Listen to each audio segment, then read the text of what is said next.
Good evening, everyone, and welcome to tonight's Planning Committee of the 6th of June 2025. The first item on the agenda, apologies for absence. Are there any apologies? Councillor MacDonald? Yeah, I'm subbing for Councillor Peake, Chair. Thank you. Item 2, is the record of the meeting held on the 7th of May approved? Item 3 on the agenda.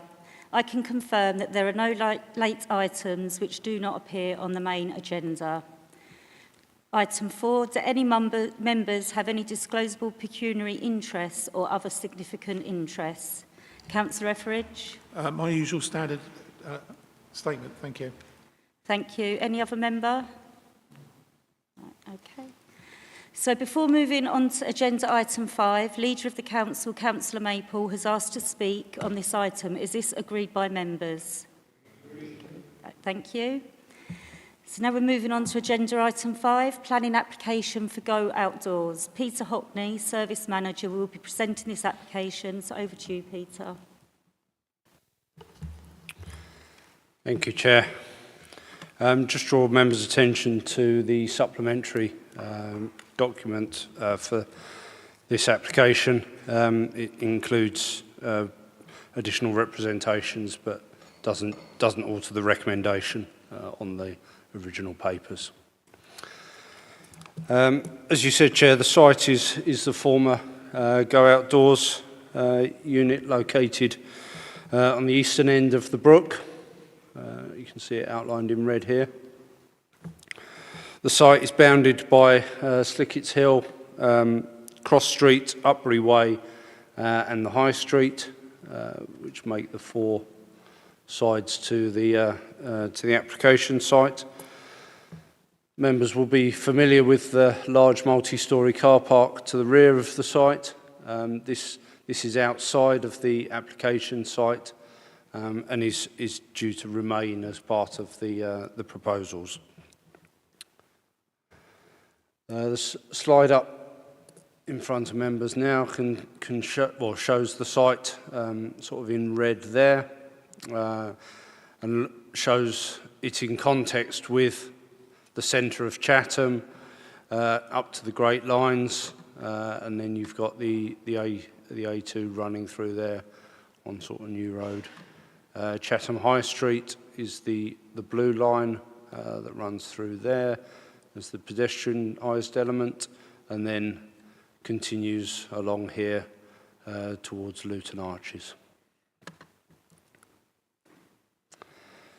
So the site itself has been identified as a redevelopment proposal for a number of years.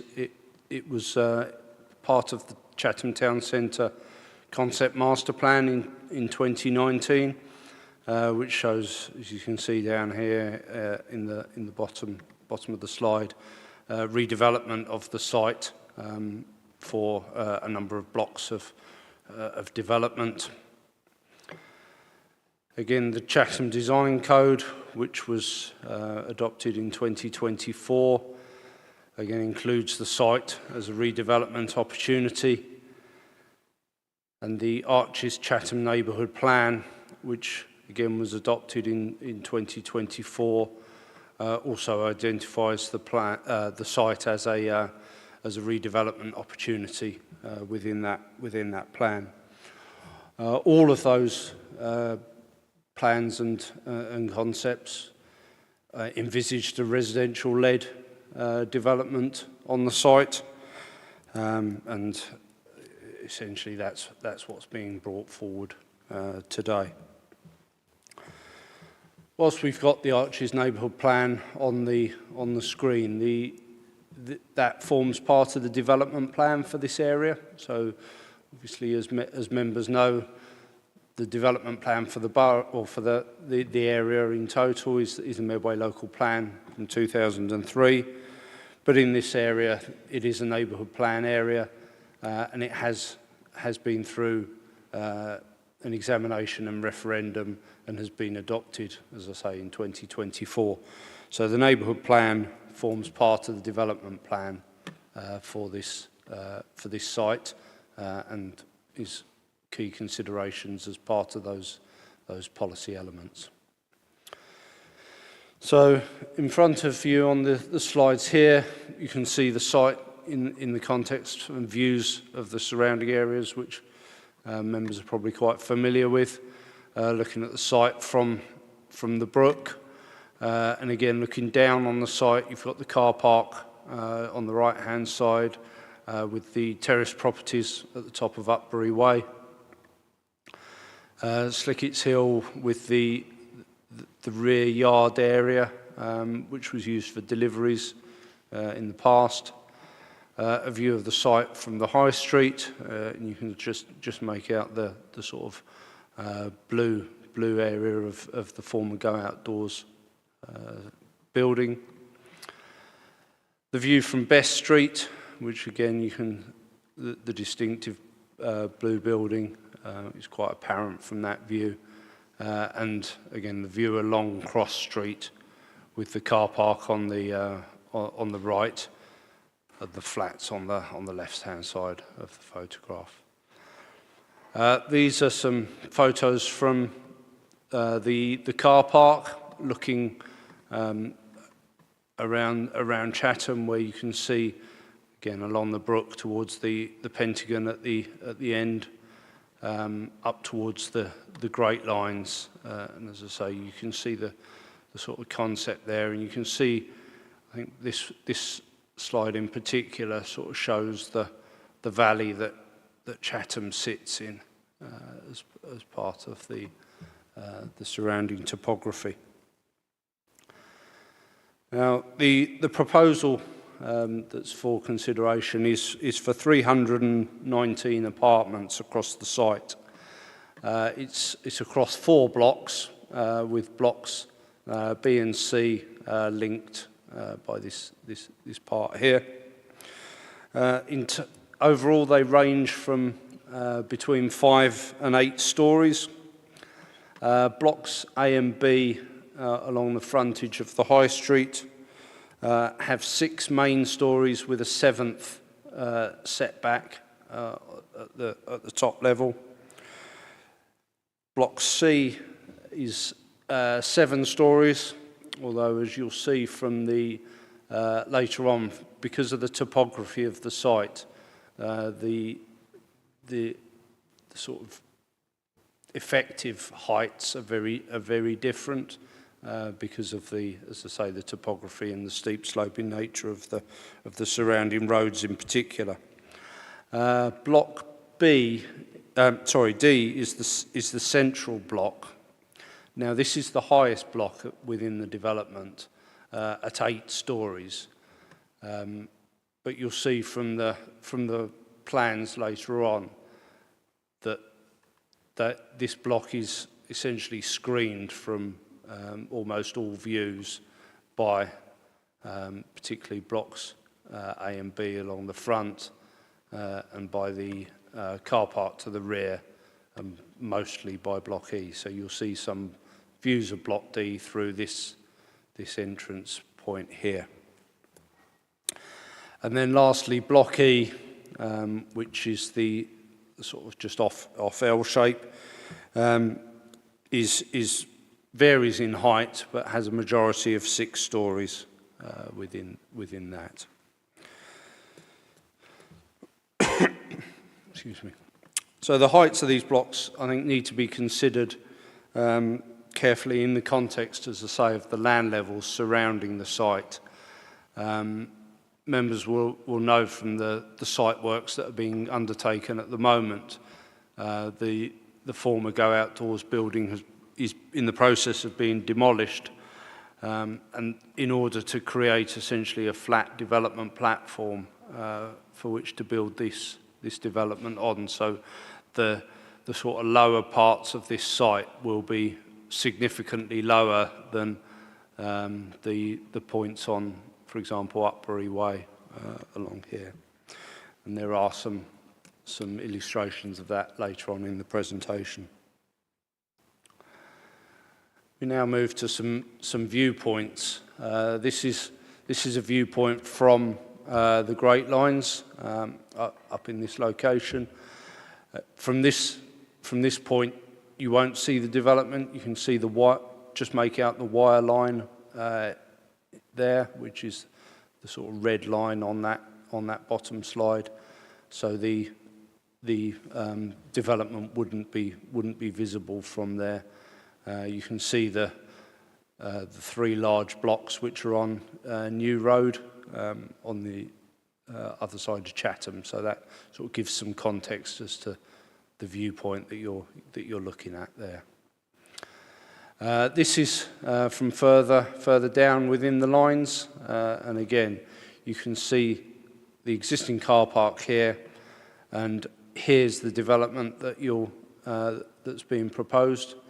So you can see in the context of Chatham and in terms of the sort of valley slopes as it comes down and then goes back up again, it sits quite comfortably within that context and within the surrounding building heights, bearing in mind their different land levels in terms of their starting points as well.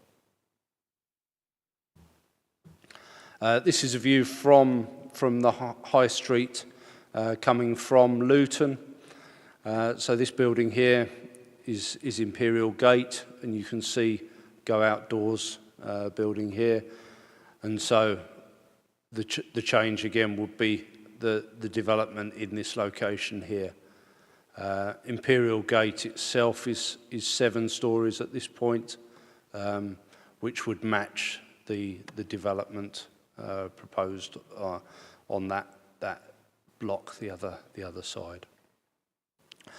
Now this view is an important view from the A2, looking back towards the site. The importance is essentially the war memorial that you can see in that location, and again, obviously at that point, you can see the development doesn't break the view of the war memorial, and also critically doesn't break the horizon level either. So it's set from this view. It's set down below that element, and that was quite crucial in the examination of the heights that we've undertaken through the proposal.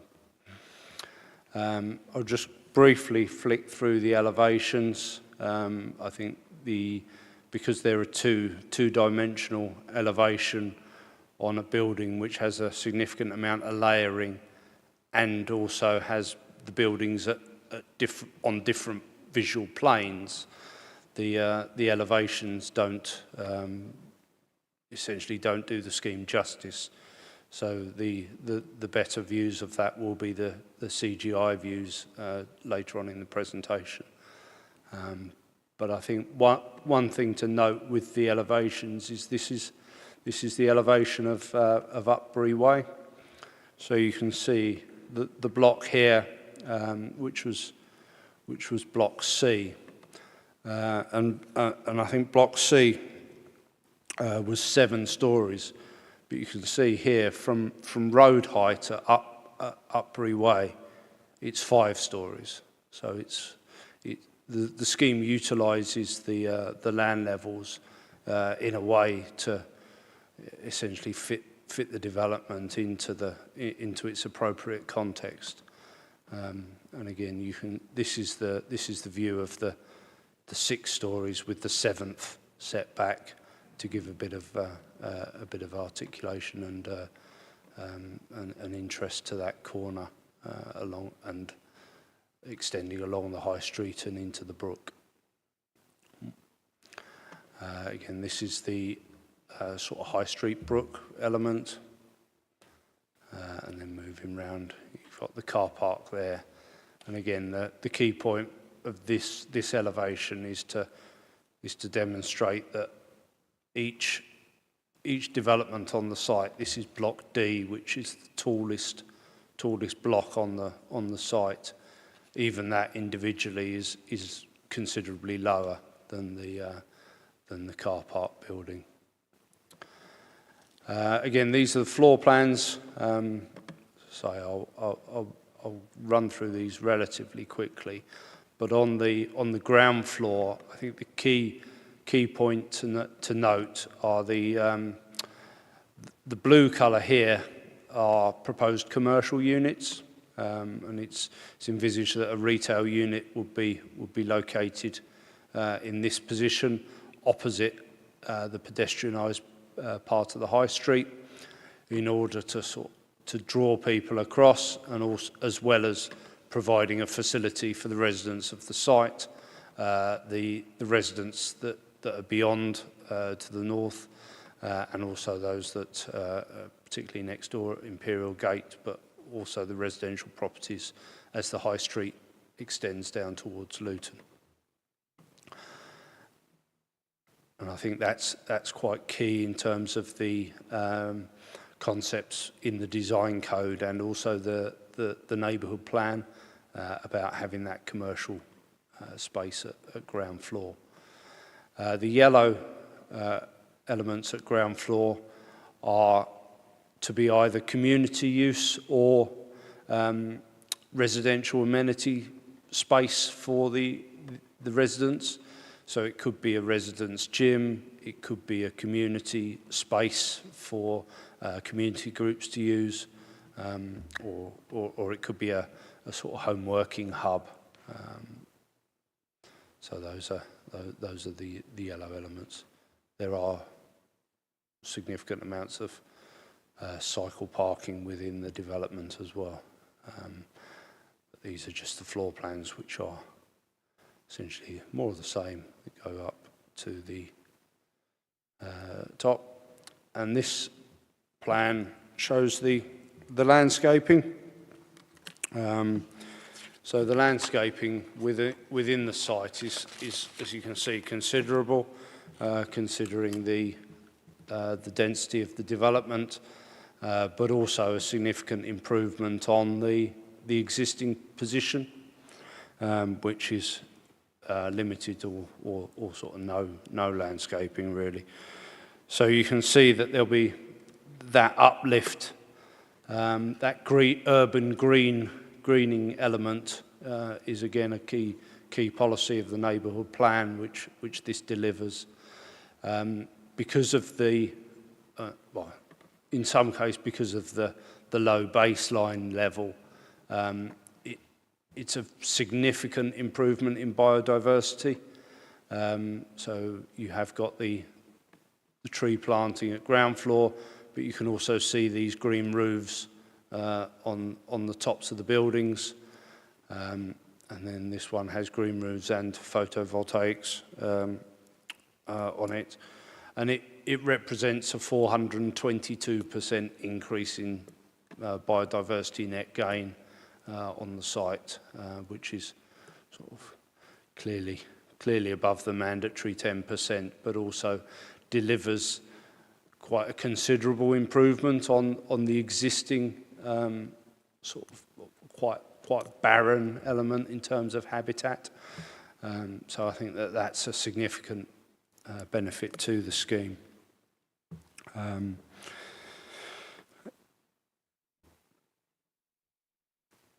So as part of this, there'll also be a rainwater harvesting element as well as well as the rainwater capture on the green roofs. The result of that would be a significant improvement in surface water drainage and runoff, so that there would be, as I say, a much greater amount of water essentially held on site in significant rain events than is currently capable of being held on site, because, as members know, the age of the buildings and the fact that when it was built, I don't think SUDS was a concept, let alone something that was delivered as a matter of course. So again, that holding of surface water and reduction in surface water runoff is another benefit to the scheme, which comes about as part of the redevelopment. So you can see from that and from the report that the the scheme does deliver a number of the requirements of the neighbourhood plan. There are some elements that it doesn't deliver. One of those is affordable housing, and you can see from the report that a viability assessment was undertaken in terms of the development as a whole, and also looking at the level of Section 106 contributions that could be achieved on the site. The scheme just isn't viable if there's any significant amounts of affordable on site. The scheme's also not viable for full Section 106 contributions. As officers, we've examined the asks of Section 106 requirements and considered those quite carefully. We decided against putting essentially the remaining lump sum into affordable housing, because the 500,000 that was going to be permitted or allowed for the Section 106 isn't going to go very far with off-site affordable housing, and we felt that the benefits of public realm improvements and the open space improvements to Town Hall Gardens, one of the green spaces identified in the neighbourhood plan, we felt that those would go further in terms of a benefit from the development and be more directly impacted by the residents that will live there, and also those that are in the immediate vicinity as well.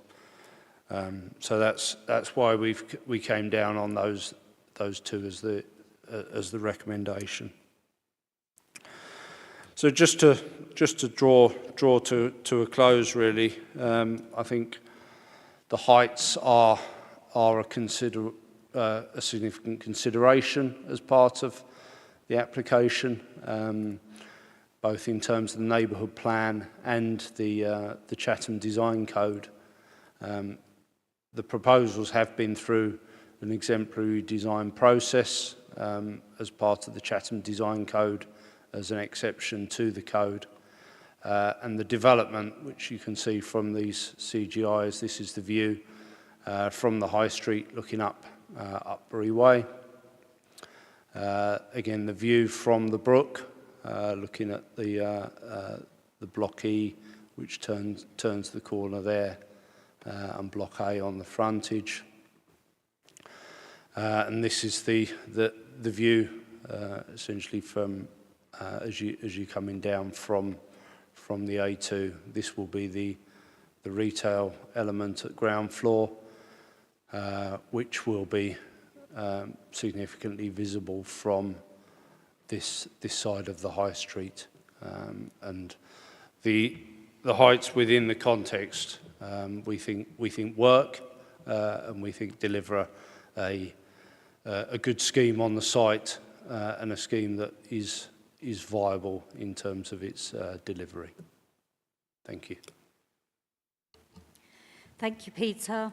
I now move over to Ward Member Councillor Maple, who has 5 minutes to speak. Thank you.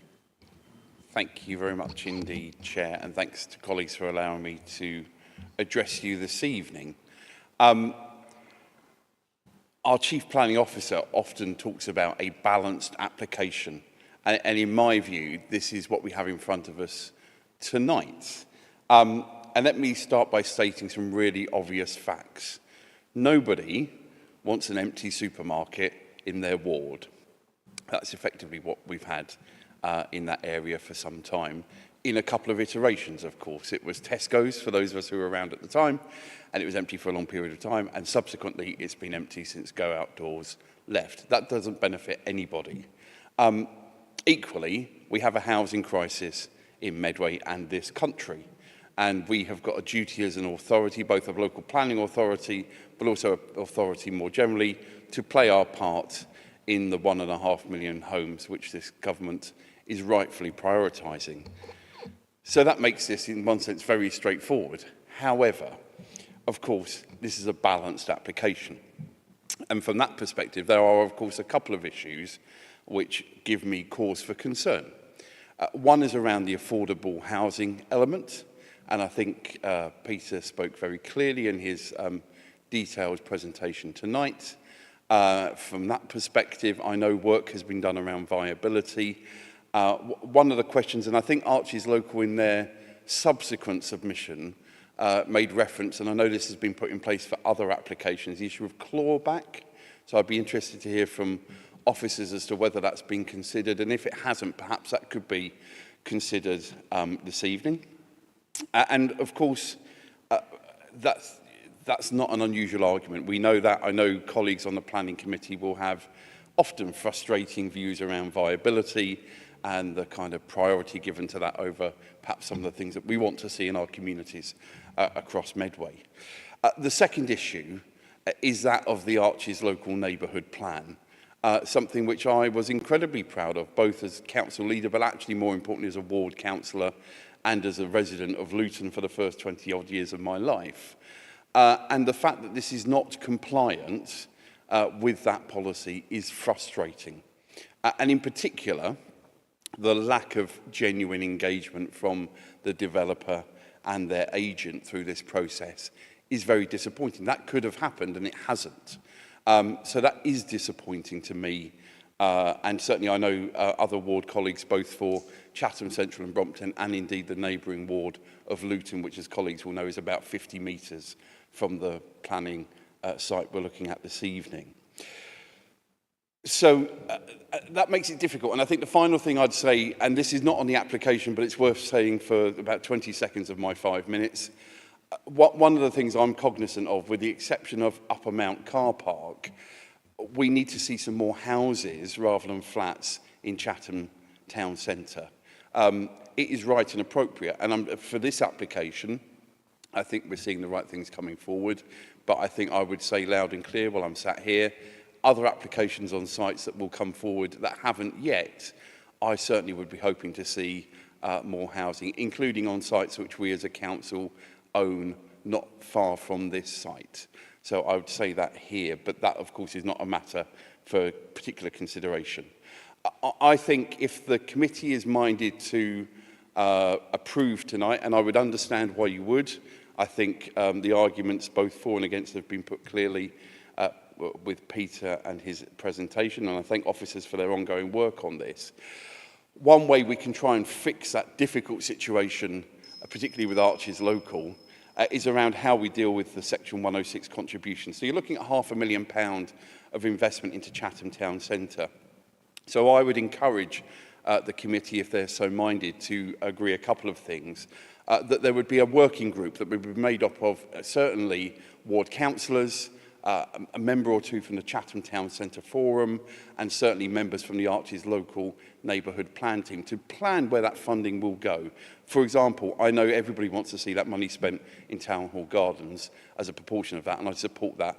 I also think issues like the rec room, which we of course had to remove because of the changes to the Pentagon, should be considered within this mix. £500,000 might sound like a lot, but it won't go far. So I'm disappointed about Archie's Local. This is a much better application than where it started from. So I appreciate this is a balanced application, but if you are minded to approve it, those additions to the agreement would be helpful. Thank you, Chair. Thank you, Councillor Maple. I now open the floor to members. Any members? Councillor Golvin. Thank you, Chair.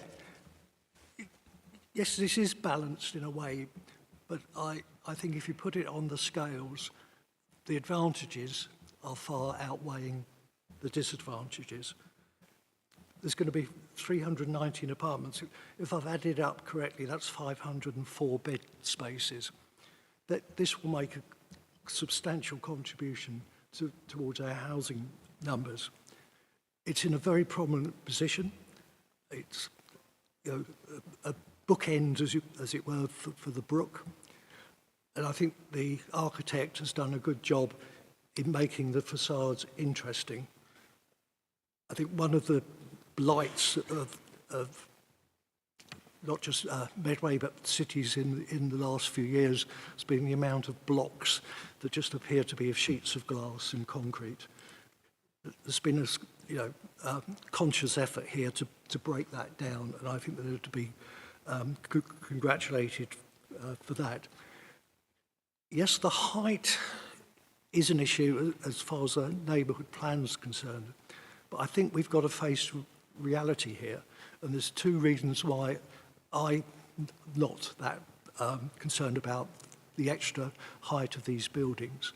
One is, and perhaps the most important one of all, the viability on this scheme is marginal. And if we chop and change it in any way, this scheme will not be viable. Literally over the road from this scheme, in the buzz bingo that I still like to think of it as the Ritz Cinema site, we've had extensive discussions with the developer, but nothing has come forward. Further, just down the high street, we have the Trafalgar Centre, which this committee has given planning permission for. It's all gone quiet. I don't think there's been anything discussed, am I right, for some time about that site. So that site is with current planning permission. In fact, it will probably be running out fairly shortly. We've also, nearby this, in Queen Street, given planning permission for quite a major development. That, again, did not prove to be viable, and the developers have gone away. I think if we turn this down or try and make any alteration, we won't get anything at all. And this end of Chatham certainly needs a shot in the arm. Through the council's own development company, MDC, there's been a huge improvement down at this end, on the waterfront and at Whiffins Avenue. And the reason why MDC was put into place by the previous administration was we could not get the private sector to buy land for development in Chatham for a reasonable price. If we gave the land away, yes, perhaps they would have taken on it. And in some cases, they wanted, there was a hotel scheme for the river frontage where they actually wanted a subsidy as well. So we had to do something, so that's why MDC has taken, and I think something that not just myself who was closely involved with it, but I think the whole authority could be proud of the work that's been done there, and I'm pleased to see that the current administration has taken that forward, and in fact then we've gone on to other sites which we could be look forward to seeing come out of the ground in Strood. So to me, this is fairly straightforward. We've got to go for this. Chatham needs that shot in the arm. This is a good quality development, very good quality development. You know, when we compare this with what was originally proposed on Queen Street, for instance, the architects have worked very, very well, and they may have not been talking to Arches Local, but certainly they have been talking to the planning committee, and we've had, as a planning committee, quite a lot of opportunity to slate our views. I would certainly agree with Councillor Maple on the 106 issue, because from a personal point of view, there's one scheme that I would dearly love to be have a bit of a boost, and he's mentioned it, and that is the rec room, which has done a brilliant job in keeping some of our scallywags in Chatham out of mischief, and that's run by our youth services who do a brilliant job. So I would wholeheartedly support that. So if somebody on the other side wants to make a proposal on that, I would be happy, certainly on this side, to second that and support it. So all in all, I think this is a scheme that Medway could be proud of. Yes, we would like to see social. Who wouldn't? We'd like to see more 106 money. Who wouldn't? But what we've got to understand is that building on these brownfield sites in city centre is very expensive. I know on Chatham waterfront, the allocation of money that was in in the scheme for the Chatham waterfront was wiped out by one of the blocks of flats digging out to build what was the undercroft parking and finding a section of old river wall to pile that off and extract all that timber. Totally blew the viability. We were looking at a substantial profit on that scheme before that. And I think, again, that will probably be very lucky if it breaks even, unfortunately. These are the realities of building in these sort of sites. And unfortunately, until you've actually started digging in the ground, a lot of these things don't come to light. What we do know, for instance, under one corner of the site is the culverted brook. That will have to be treated with great care because you can't pile through that or build foundations on the top of that. And so that all adds to the cost. So I would certainly be supporting this, and I would urge colleagues across the committee to support it as well. We've had a slowdown in the redevelopment and the regeneration of Chatham. This is a fantastic step in the right direction, and this is not rolling over and getting our tummies tickled. This is the harsh reality of getting schemes up and running in urban areas. That's the reality of it. The profit margins are minimal, if they're at all. So if we want to do these sort of things, we're going to have to accept that. Thank you, Madam Chair. Thank you. Councillor Filmer? Yeah, thank you, Madam Chairperson. I think Councillor Galvin has said most of what I was going to say, but I totally agree with Councillor Maple. Frustration is always a problem when you've been working on something and it's not quite what you want. Good to hear that what you mentioned about housing, because housing is important.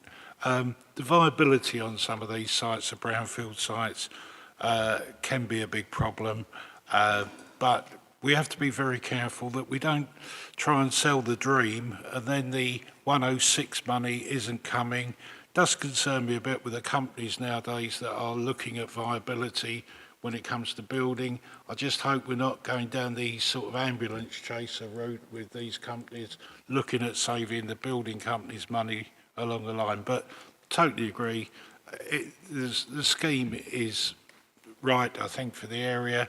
The heights seem to be being worked out very well, so I would certainly support it.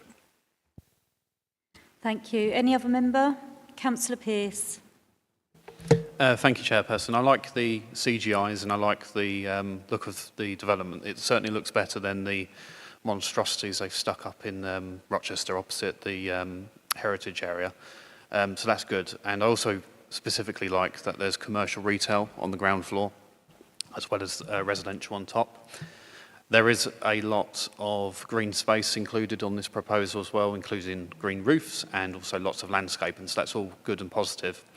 However, there are only 5 parking spaces proposed to support a development of 319 flats. So I'm a bit concerned there in terms of parking provision.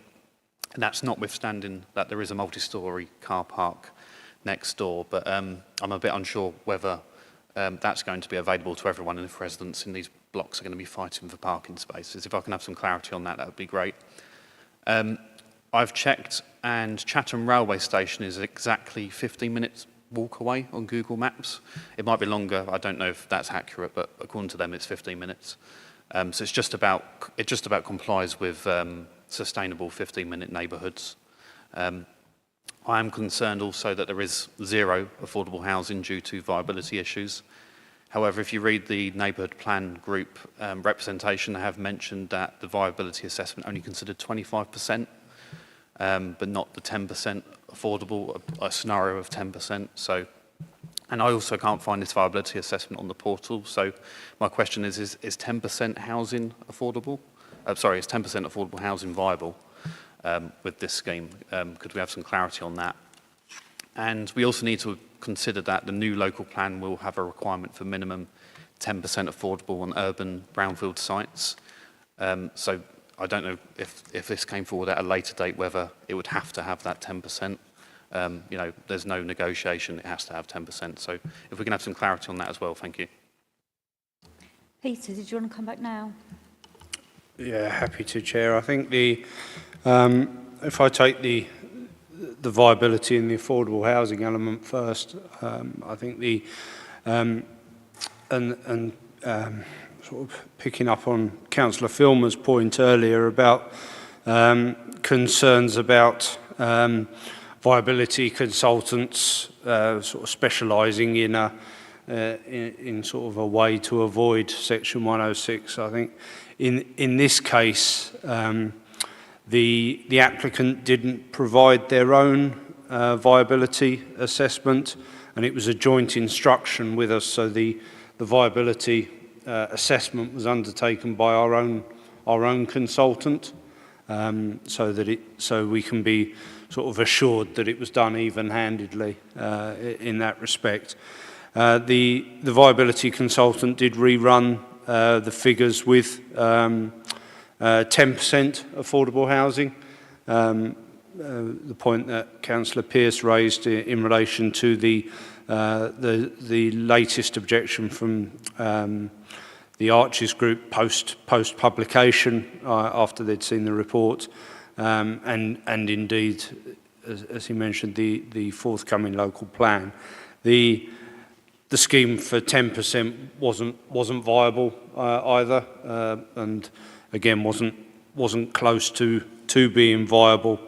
The margins that they're looking at in terms of the actual delivery of the development are such that if you're looking purely at a mathematical calculation, you need to get down to 3% affordable housing on site with no Section 106 contributions to deliver a viable scheme.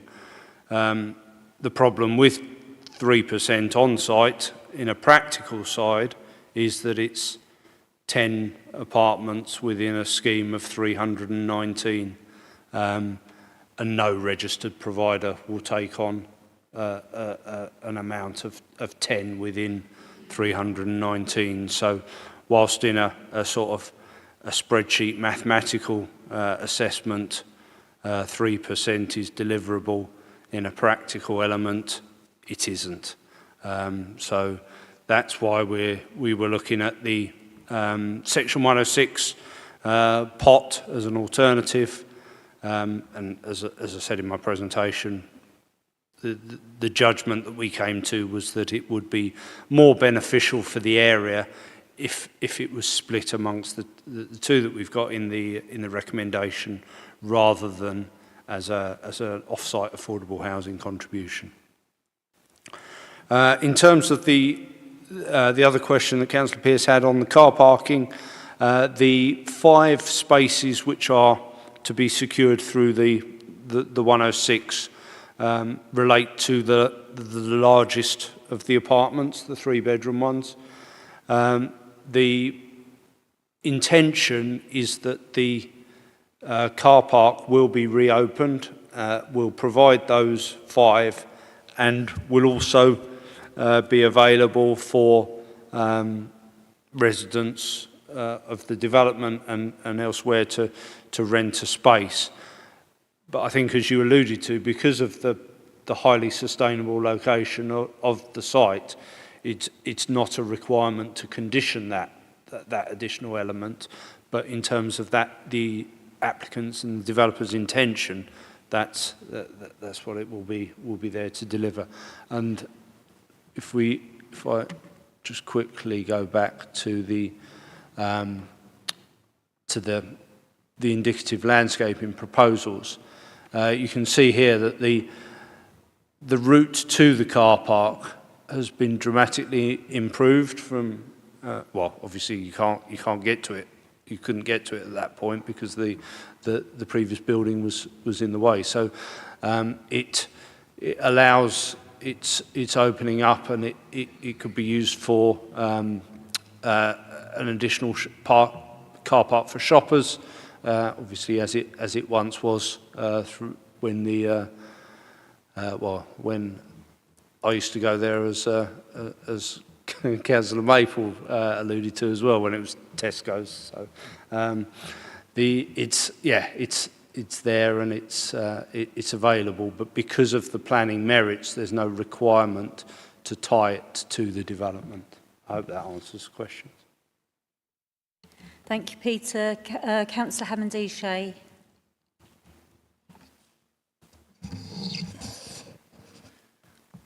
Yeah, thank you for that. I think I generally agree with most of the comments being raised thus far. This is one of these schemes that comes to make us realise we cannot look backwards at all, because going backwards is not an option. You know, both facilities that were there before weren't viable, so we're left in a situation where we've got a proposal before us that's not perfect. I recognise that fully. It's not perfect. I'm very disappointed that the social housing has not been able to reconcile that. One thing that would make me feel a lot better is around the Section 106 provisions.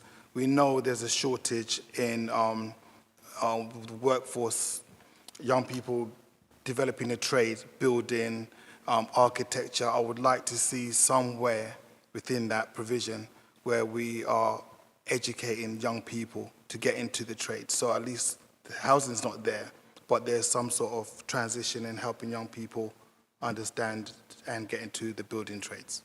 Thank you. Thank you. Councillor Jones. Thank you very much, Chair. I have a habit at these meetings of not repeating everything that's been said already, but one comment I did just want to positively make was about the heights of the buildings, which have come down considerably. I seem to recall the original proposal by the developer was to have one block around about 13 stories, but subsequent to design panels, one of which I attended, and the work that our officers have done, I think the heights have come down now to a reasonable level. I did just want to pick up on a couple of points that have been made in debate, however. Councillor Maple asked about alternative means of trying to get an affordable housing contribution. I've been meaning to ask if there is any chance of some sort of grant as an alternative to Section 106 funding. And on Councillor Galvin's point about the Section 106 funding and itself and the public realm, which I agree, if it's not viable to provide affordable housing via Section 106, is where the money ought to go. He mentioned some work by the youth services.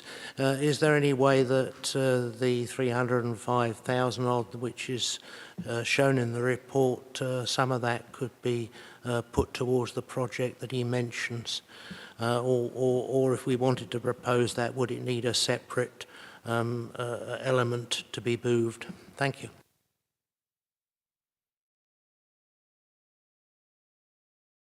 Yeah, Dave's going to come back in on that now. Chair, thank you very much. In terms of the Section 106, I just wanted to pick up some suggestions which had come from members and from the leader, the ward councillor as well. Happy to include a clawback in the Section 106. That's usual where there's been a viability argument raised. So very happy to include that. I think the suggestion of a working group to look at the Section 106 and the spend, I think it's a good suggestion, and as you say, involving the Town Centre Forum, ward councillors and representatives of Arches, as long with officers. I think that's also a really good suggestion. In terms of the Section 106, what Peter's explained is that some of the green space contribution will go towards finishing off the Town Hall Gardens, which is a really important scheme, and residents from this will benefit from that. But there will be some money left over from that, which we can involve in the discussions of that working group. In terms of the public realm, Peter's talked about how, in accordance with the neighbourhood plan, we've improved this access from the multi-storey car park through the site to the Brook. And then that public realm contribution could help to continue that across the Brook into the High Street, which is, again, one of the aspirations of the Neighbourhood Planning Forum. Again, that will still leave some additional money, which the working group can discuss. I like Councillor Hamendish's suggestion of apprenticeships, and we can build that in either as a condition or a part of the section 106. Again, that's relatively normal. So the contractors on site will have to demonstrate that they've got a certain number of apprentices, and they're taking people through. And the applicant was asked that at one of the presentations, and confirmed that would be quite a normal thing to do. Just going back to car parking, Pete's answered that really, really well. I'd also draw attention to condition 17, where there's going to be a car club as part of the scheme as well. So hopefully, Councillor Hamandishi, that helps to answer, and Councillor Maple and others who asked Section 106 questions, that helps to answer those questions. Thank you. Thank you, Dave. Any other member? Yeah. Councillor Gilbourne. Yeah, thank you, Chair. Yeah, I just want to say that I support the scheme. I do like all the work that the developers have done to accommodate as much as they can and make it viable. I think what's being proposed is a really great addition to Chatham. It will make it more viable for other developers, and also make the high street more viable in the long run, just because there'll be so many people on the edge of the high street. And I think the heights, they've done really well with that, the green spaces, but the overall design is and of course at the preview they went into the detail of the construction as well, and I think the quality will be there. And I think although it's a build to rent scheme, I think it will just add something that Chatham really needs. Thank you. Thank you. Councillor Field. Yeah, just a quick, thank you, Chair. And I think I agree with thoughts of many of the speakers talking about balance. I just want to put two things on record. Firstly, this is a tough balance decision because we have seen the importance of the Arches neighbourhood plan here, and we know that the community has been really heavily involved in deciding what it wants to take forward to improve that area. And I think as a committee we just want to note that in making these decisions we really have taken on board their representations to us, particularly around issues around height and around affordable housing. And secondly, I think a thank you to officers that have responded to our questions in terms of viability and in the scrutiny of this, based particularly on those comments of Arches and the talk about has this been assessed at 10%, so I thank you for that. It does remind me actually of an application in my ward where the decision was actually the other way, where it was in favour of affordable housing but not section 106.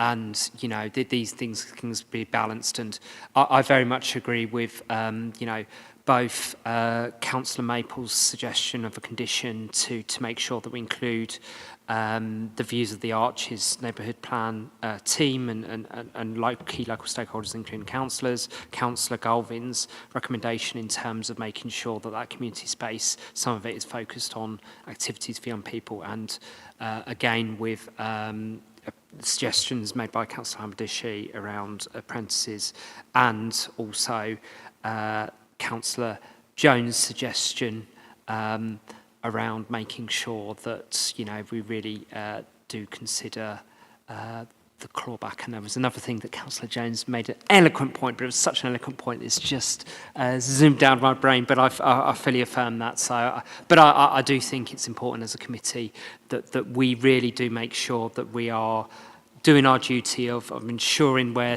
neighbourhoods have got plans, that we really respect them, but also it's good to see that there's been a really thorough examination of the viability of this, and as a committee, you know, we have, you know, made clear representations that we do want to see affordable housing delivered, but sometimes we have to face issues in terms of viability. So thank you Thank you.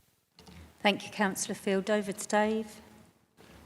Chair, thank you very much. I just want to build on what Councillor Field has said, because he put it very, very eloquently. And I think it needs to be emphasised, because there'll be members of the public from that area who will be watching this committee. And they're very proud of their neighbourhood plan, and it's a really, really good example of urban neighbourhood planning, which rightly received huge public support. It was adopted. As Pete says, it's part of the development plan, and it carries full weight in the application process. As members have said, and Councillor Maple said, it was disappointing to hear that the applicants may not have engaged with the neighbourhood planning group as they would have liked. But as Councillor Field pointed out, that doesn't mean to say that the neighbourhood plan has been ignored. Absolutely it hasn't. My team have given it huge weight in the negotiations on this, trying to get the scheme as close to what's been aspired by the neighbourhood plan as possible. And it's really pleasing to hear members tonight talk about the neighbourhood plan and how they feel that this scheme, whilst it fails in some aspects, they understand the reasons for that, but how it is compliant in a huge number of areas. And indeed, the neighbourhood plan is a positive plan and allocates this site for development. And that was part of the reason why the site received such huge public support, because the public want to see something happen with this site, again, as Councillor Maple has said. Linked to that, the Chatham Design Code also had significant public community engagement and support. And that plan includes wanting to see something positive with this site.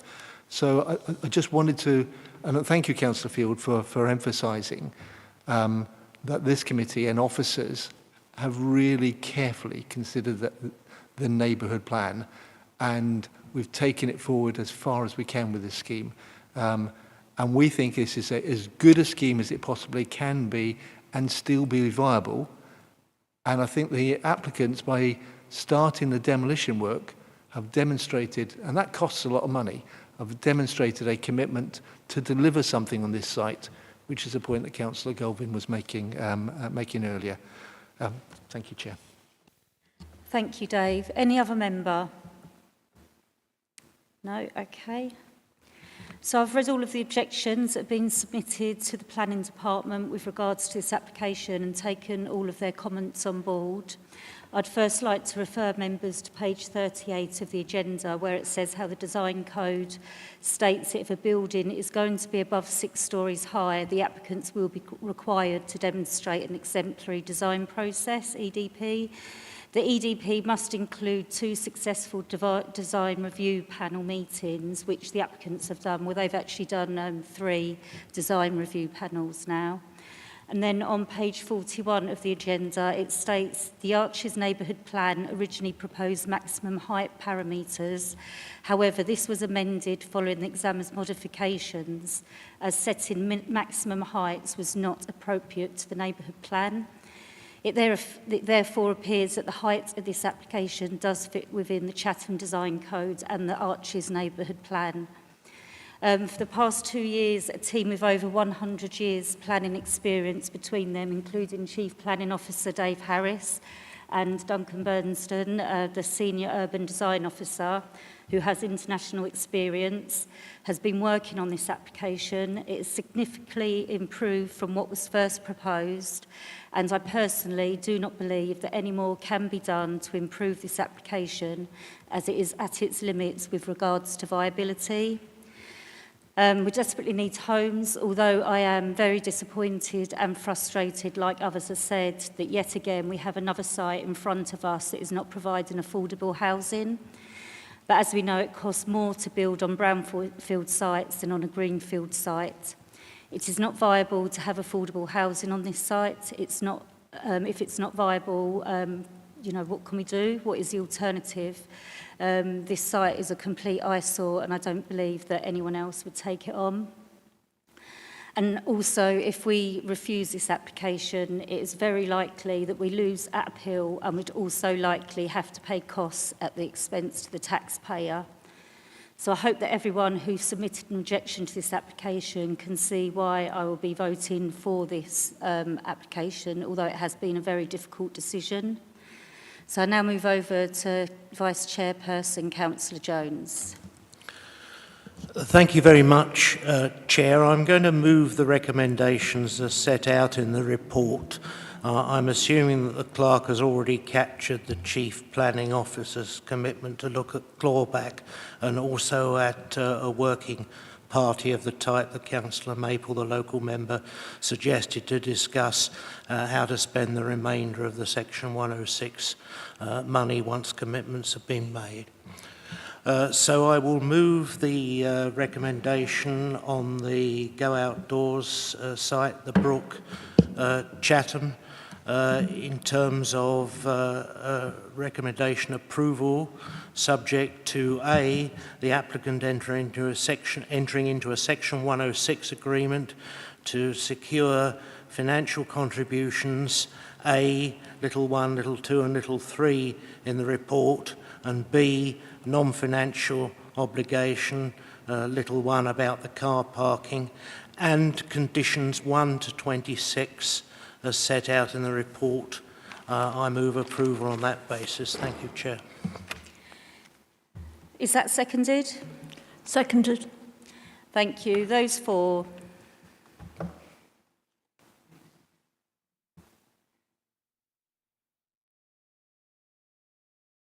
That's 15, Chair. The application is therefore approved. Right, so now moving on to agenda item 6, planning application for the former University College for the Creative Arts. Madeleine Mead, Principal Planner, will be presenting this application. So over to you, Madeleine. Thank you, Chair. The application is for the conversion of the existing building to residential with an element of commercial and retained community use. It will provide 102 residential units.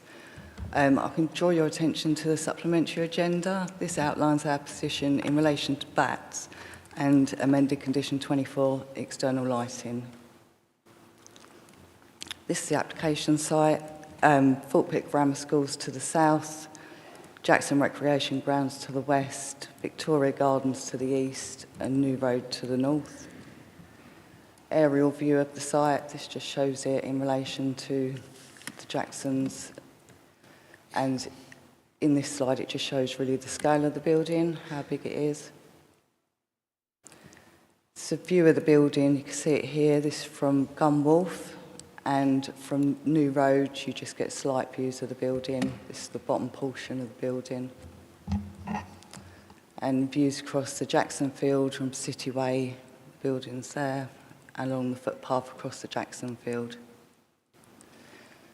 This is the top part coming up Fort Pitt Hill, so this is from the top and this is coming up. This is the top part of the building, the bottom part's out of the view. Southern elevation of the building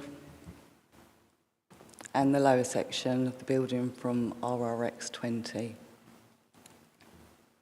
So this is the existing and proposed block plan. There aren't many additions to the building. It is quite a substantial building as it is. You're going to get some small raised planting areas which will make a level access so that you can access the houses on the site. And over here you'll have a small commercial store. The site is within the urban area and it's within the New Road Rochester Conservation Area, and the building also sits on the Fort Pitt Scheduled Ancient Monument. So these are the floor plans. You've got 15 houses here, flats either side of that, along with flats here, communal space in the middle, and flats on this side.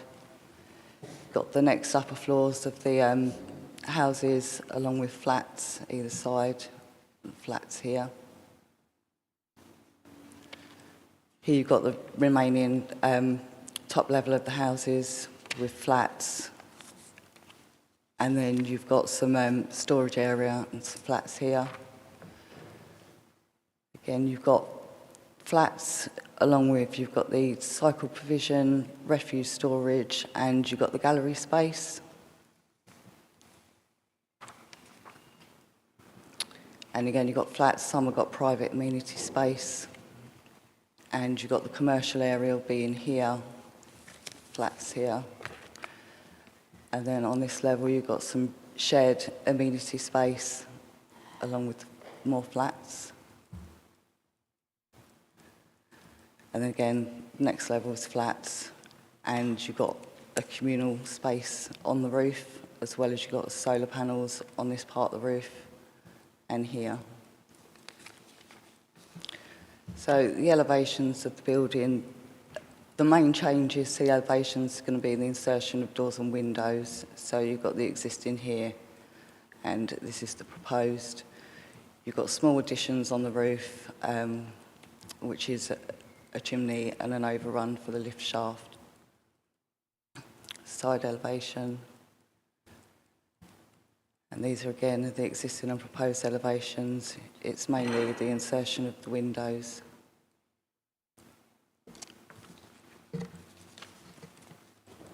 So we consider it provides a good mix of units, providing 1, 2, 3 and 4 bedroom units. All of the dwellings and flats would meet the requirements of the space standards, and sufficient private and communal external space would be provided. Fort Pitt is a scheduled ancient monument. This building is excluded from the listing, but the ground beneath it is included.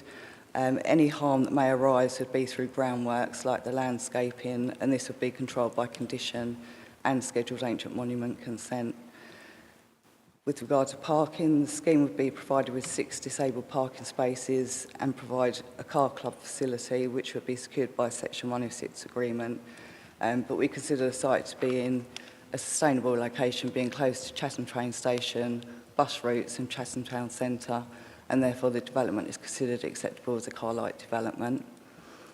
The scheme is not viable with any Section 106 contributions or affordable housing. However, the applicants have agreed to pay the Sam's Bird contribution, resurfacing of RRX20, which is to the front of the site, and they're going to offer the housing to the council or nominated provider prior to offering it on the open market, and they'll provide a car club facility.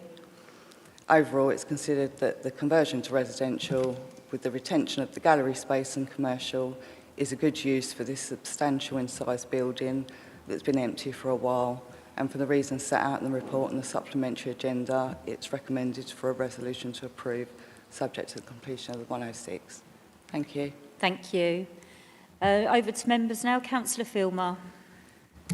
Yeah, thank you. I think this is a very substantial building, and to see it being repurposed back to useful, it's very attractive up on the top there. The views will be very good. Looking at the mix usage of it, I certainly agree that this should go through, and I would certainly support it, and pleased to see it come back to life again. Thank you. Councillor Golvin. Thank you, Madam Chair. In some respects, it's very sad we've got this application before us this evening, because for well over 100 years, in various iterations, Medway had a first-class arts college, and it was really part of our community, and there's some very well-known people who've passed through there over the years and gone on to make major contribution to visual arts nationally. Having said that, though, the building itself, whilst it might have had a really, really good purpose, I think it's probably one of the most ugliest buildings in Medway. And it's also in a very prominent position. So I think, from what I've seen of the pictures of the conversion, it can only improve what's there. Added on, then it's going to provide extra residential accommodation within the town centre. It's a very efficient way of providing that accommodation, because you know, there's much less carbon expended on a refurbishment like this than it would be to demolish and start again. So in many, many respects, this really is a first-class development. We should welcome it. I'm very happy for this to go ahead, but still tinged with a little regret, but that's in the past. We've got to look for the future, and I think this is probably the best, better than we could ever really hope for. So, yeah, really happy to support this. Thank you, Madam Chair. Thank you. Any other member? Councillor Pearce. Thank you, Chairperson. Over 100 flats and only 6 car parking spaces, but I have done my Google Maps assessment. I'm surprised actually that the Google car managed to get up RRX20, who's probably driving a 4x4 if you look at the state of the road. It looks like the surface of the moon, quite frankly. But I've known that to be that way for more than probably 10, 15 years, so I'm glad that that's going to be resurfaced as part of this proposal. So yeah, I like the fact that there will be some outdoor space for these residents as well in the centre, which is good, some play space. It's 8 minutes walk to Chatham train station. As everyone knows as well, there's a bus stop pretty much 2 or 3 minutes away on the main road, on New Road. And so yeah, although it's there's not much parking provision, it is in a sustainable location in terms of public transport alternatives to the private car. Thank you. Thank you. Any other member? Councillor Hamilton. Yeah, so I'm not sure if this is an appropriate question, but obviously with potential repurposing of this building and significant construction works that would be required, and the fact that there's a school immediately beside it, what considerations or discussions have there been around considerate construction and enhanced safety in place for the potential site? There's a condition for a construction environmental management plan, but also the applicants have already been in contact with the school. They've worked out what dates there are that the students will be in taking exams, so they're well aware of when they need to avoid working, so it can all be incorporated within the SEMP. It's not just about exams, though. It's about the fact that 11 to 18-year-olds are going to be within the vicinity of potential construction.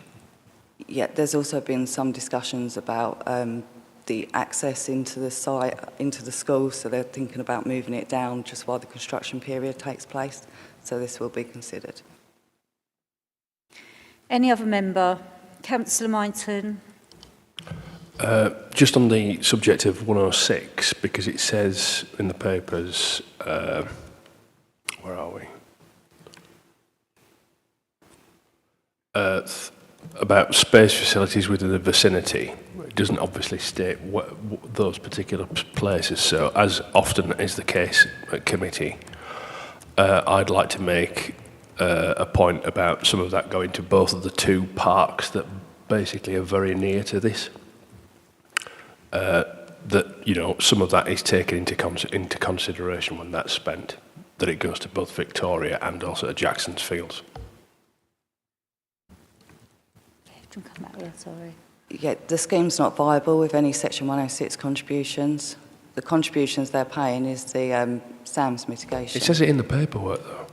No, the paperwork, it lists what the contributions were requested, but the paragraph down below states that it's not viable with any of them. Any other member? No?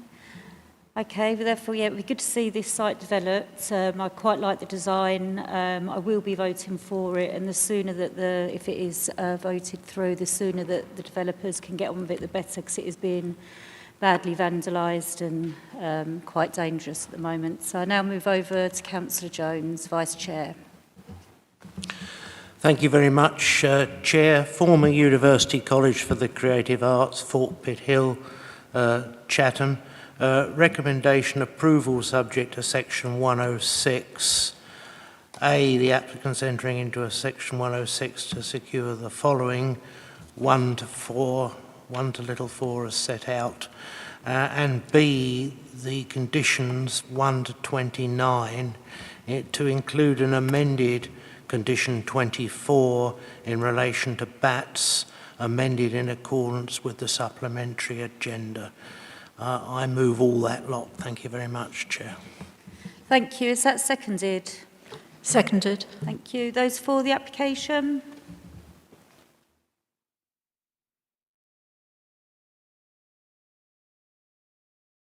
That's 14, Chair. Those against? Okay, thank you. The application is therefore approved. Now moving on to agenda item 7, planning application for the land south of Berwick Way. Sorry, I should have waited a minute if we just pause.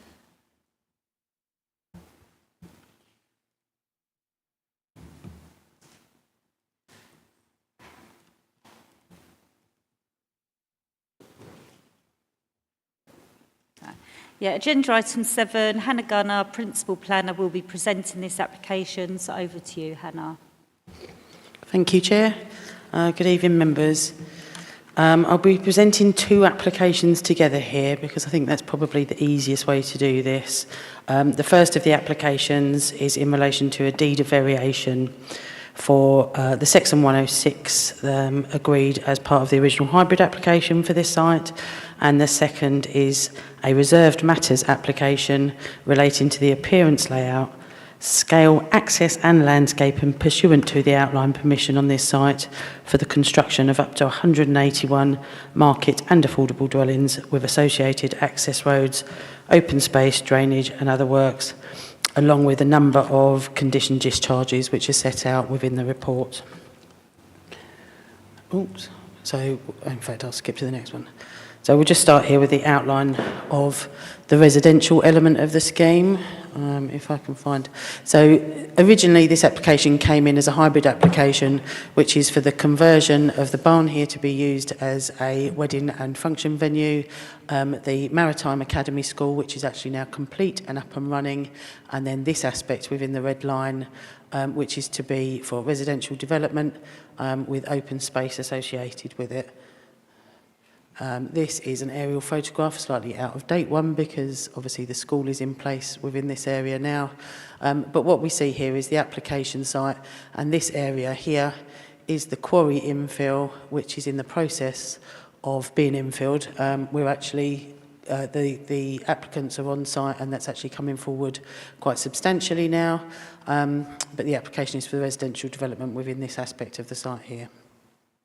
I'll take you through some photographs. So these first photographs are taken from the new access road adjacent to the school, and roughly, well, sort of roughly where the yellow dot is. But this is taken from the end of the site here where my cursor is, and we're looking down towards Frindsbury Hill junction here where the new traffic lights are in place, and we've got a plot of the site here on the left-hand side. And again, this is just slightly closer in, so you can see the rear of the houses on Frindsbury Hill here. Again, we've got the site, this sort of first site here, backing onto Frindsbury Hill. And then with the school on the left-hand side here, we've got this sort of development site here. This second photograph is actually sort of turned the corner a bit round by the school. We're looking across the quarry at this point. So this aspect here at the top is the quarry.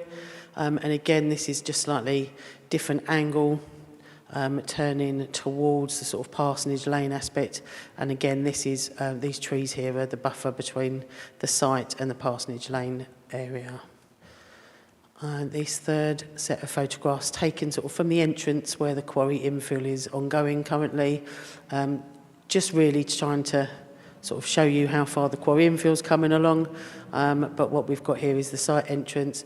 We've got a footpath that goes along this way and then the site entrance in here. And again, from the site entrance, you can see that the quarry infill is substantially rising in terms of its levels now. And again, looking into the quarry. And these final ones have been taken from the open space and the footpath, looking across the fences into the quarry itself, hopefully just to give you an idea of where the site is.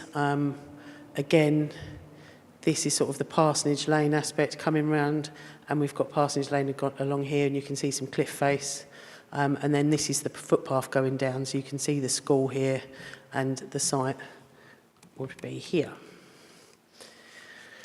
So we've got a master plan of the site here. I will go through this in sort of character area details because it's not very easy to see what's going on at this sort of scale. But again, we've got the housing development on the other side of the road here opposite the school. And then we've got housing development that sits partly within the area that is at height already, and then obviously partly within the quarry infill. Associated with this is the area in front of the grade 1 listed barn that fronts Berwick Way, which is associated landscaping, attenuation ponds, etc. So in taking it to character areas, the application is actually comprising of 4 character areas. The first is this strip opposite the school, backing onto the properties on Frindsbury. We've got the second, which is this green one, which have properties that front towards Berwick Way and towards the open space and the barn. There's a third character area that sits behind, and then we've got a fourth character area here, which is where the Parsonage Lane comes around at the back. So the first character area has been named the Lookout. This character area, in terms of its appearance, is aiming to pick up on a lot of the features of sort of the school in terms of the flat roof features. I will go through these in a bit more detail as we get onto some of the other plans, but the idea here is that it sits as a nice transition, a comfortable transition between the two. We do have a mixture of flat roof apartments with 2 blocks being on site, and then some gable-ended terrace housing and semi-detached housing, but we'll go through that as we get through to the plot. So the second character area, which was the green one, that's a strip called the Forest character area. This is looking out across the open space, and we'll have parkland, tree planting, etc. in front of it. Again, as we go through, I'll detail that a bit more, but we've got, so the properties here are more spaced out, more rural in appearance, in terms of a lot of the planting and landscaping, and in terms of materials. As we go through, we'll see how they differentiate. The third character area that sits behind that second one is called the Quarry character area. Again, we've got very similar designs sort of spanning across all of the character areas. However, we've got some changes in materiality, we've got changes in density, and how the sort of parking provision, spacing, landscaping works. And then the final area, which was the area that down in the Parsonage Lane junction, or the corner, called the farm area. This is to be sort of the more agricultural feel in terms of design, weatherboarding, and in terms of the character of the landscaping and boundary treatments. You will see that as we go through. So in terms of some of the street scenes, these 2 images, this top one here is the farm street scene, I believe. I'm just cut off slightly. But you can see that the properties are sort of varied and spaced out, and we've got this variation of materials. And then we come down to the quarry, which is the bit that sort of sits behind with secondary road access, which I'll go through. But this is a slightly denser part of the development. We've got a series of terrace properties within this area. The forest, which is the aspect facing out towards Berwick Way, as I said, is a less dense, more detached feel on those properties. We've got quite a lot of gable fronted, and we've got sort of side accesses and points of interest. And then we've got the lookout area, which is where the flatted development sits. And then you can see that and how that sits adjacent to some of that's the terrace houses that are proposed, and then there's some semi-detached here. In terms, this is slightly reorientated, so you'll have to sort of bear with, but Berwick Way now runs along the bottom here. We've got Frindsbury Hill here, so it's flipped a bit. But as we come in, we've got the school. You can see the layout is unclear. I will go through each section at a time, but we've got the lookout here, the forest here, which I should point out, there's the main access road running through the site runs through here. but I'll go through that again as well, and it comes out at this point here on Parsonage Road. These yellow roads are secondary roads, which are much more minor in appearance, but what we've got is some bunding and planting along here, and I'll point out a bit clearer as we go through, but there's parkland, there's an open space and park located here, near sort of where the road sweeps around to the barn. There's also pocket parks located within the site, one here within the quarry phase, or quarry character area, should I say, because phasing hasn't actually come forward yet. And then the second one is a pocket park here within the farm character area. I should state at this point as well that as part of this application, because the landscaping and SUDS is coming forward within this area here, there's also some tree-lined avenue coming forward. Currently, this is the access road for the quarry infill. It will become the main access road for the barn and for the barn use, but the landscaping within that is incorporated within this. What I'll quickly do, I'm trying to get through everything and not rush it, but I'll try and get you through each of the character areas here. So this is the lookout character area, which is the Frindsbury Road bit. I've just labelled it here, it's the blue one on this side. So we've got a combination of flat blocks, we've got 2 flat blocks here, and then we've got some terrace and some semi-detached properties here and here. This particular area of the proposal is to all be affordable rent. So this is within the first phase of development. I believe there's 30 units or so within this particular aspect, and all of these are to be the affordable rent. And probably at this point, I'm just going to expand a bit in relation to the deed of variation application that we've got running alongside this. Due to the fact that all of these are affordable rent and are coming forward within the first phase, obviously whilst this is a very positive thing for the local authority financially in terms of bringing the barn forward and financial gain from this, there is a lesser gain. What the proposals for the deed of variation are requiring is that the trigger point for the first phase of the barn completion currently stipulates by the occupation of the 60th unit. They're looking to push that to the 70th unit just to allow for 10 more market value properties for the equity on those to be released effectively, which means that we can bring the affordable forward first.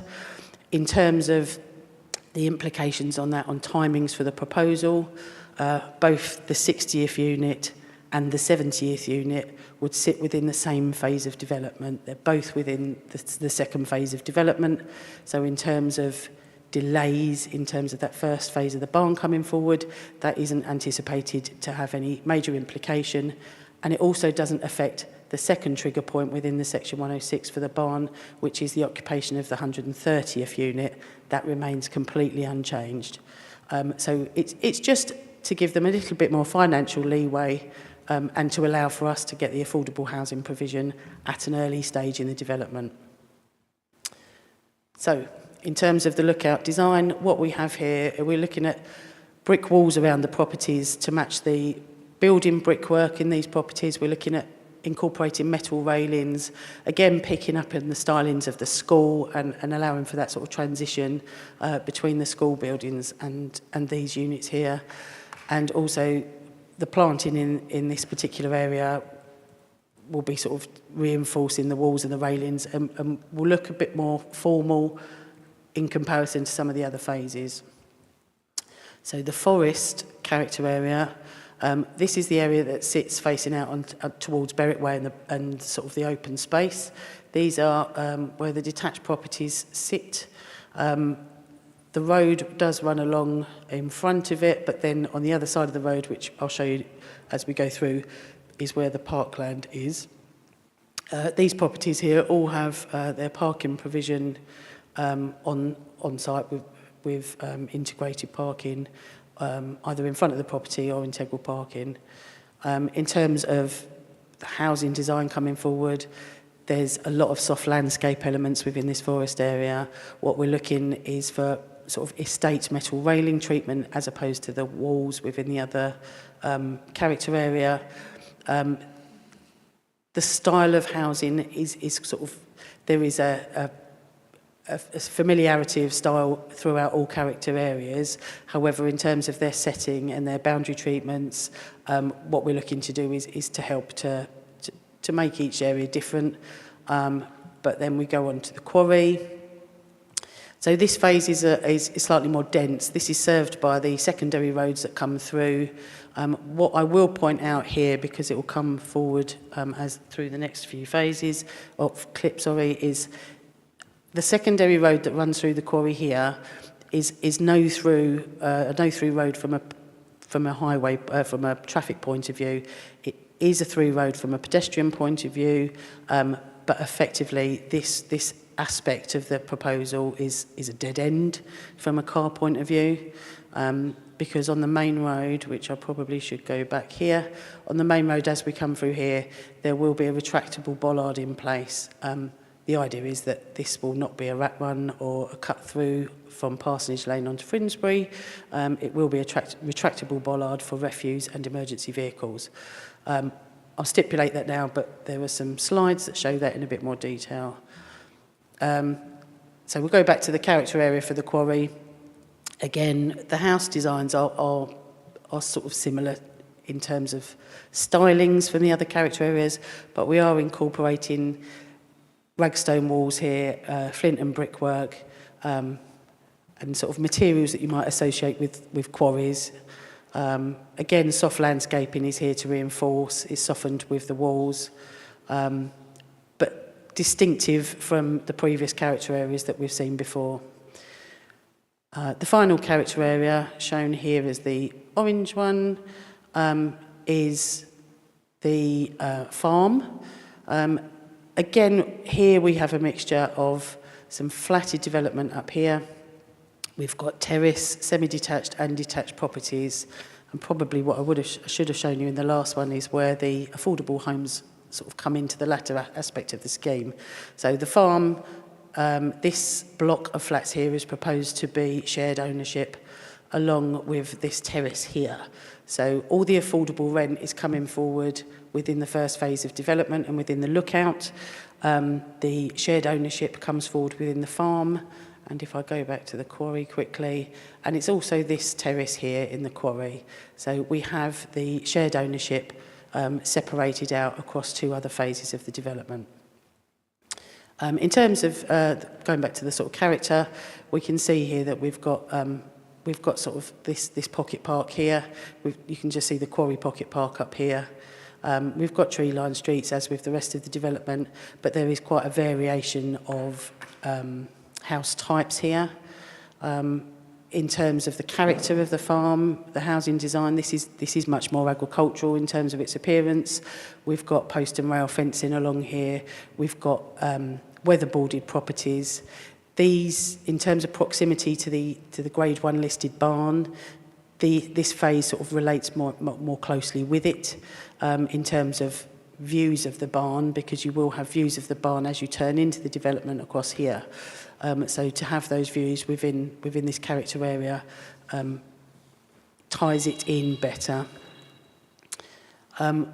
So I did talk about the movement through the site and the restrictions on site. So I just wanted to sort of show this plan here, which is the movement strategy plan for the development. What we have is, as I said, the main route that runs through the site here. You can't see it very well here, but there is a green dot here which shows the location of the bollard. That dot is shown better in this close-up version here. I should sort of point out at this stage, there isn't any condition on the application in relation to securing the timing of the implementation of this bollard. More than happy if members feel necessary for that to be added. So that we can ensure that road remains as a non-rat run and doesn't ever link up. If members are minded to have that condition included, I'm more than happy to add that after the meeting. But again, this sort of just points out that we don't have a through road here. So within the sort of first phase of development, it would actually be a dead end and it would be restricted access through here. And I just wanted to go through this sort of landscaping plan. So the main area of play and open space sits in the quarry park here. So we have it relating sort of, it helps to sort of ensure that we keep the openness in terms of the barn, and it helps to ensure that as you sort of come around through the site, views of the barn are uninhibited. Again, the entrance road through here has always been designed to allow for views straight across to the barn. So as you turn into the site, the barn is the sort of focal point and that's been designed into this housing scheme. And again, if you were sitting in this park here, you'd have a direct view down to the barn itself again here. So open space has been designed around views and the barn, which has always been the primary aspect of this application. We have increased woodland buffering going in at the front here and around here in terms of this landscape area at the front. We've got increased buffering here. We've got a number of trees being planted throughout the site. I think in terms of additional trees being planted, we have got a total of 475 additional trees being planted within this application, and that's incorporated, like I say, within the woodlands, within the buffers, within the street trees and within the gardens themselves. So for the reasons set out within the case officer report, this reserves matters application along with the potential of an additional condition for the retractable bollard has been recommended for approval, subject to the approved plans condition as well as set out in the report. In relation to the deed of variation, it is requested that this variation is agreed to take account of the Council's affordable housing need and to allow for the funding to come forward for the first completion phase of the barn at a slightly later trigger point, just to take account of the affordable homes provision within the first phase of the residential development. Thank you, Chair. Thank you. Now open the floor to members. Any members? Councillor Pearce. Thank you, Chairperson. I'm a big fan of walls, especially Kentish ragstone walls. So I think this is actually one of the first applications I've seen where developers putting in nice constructed walls rather than just ugly fences and standard brick walls. So I think that's good.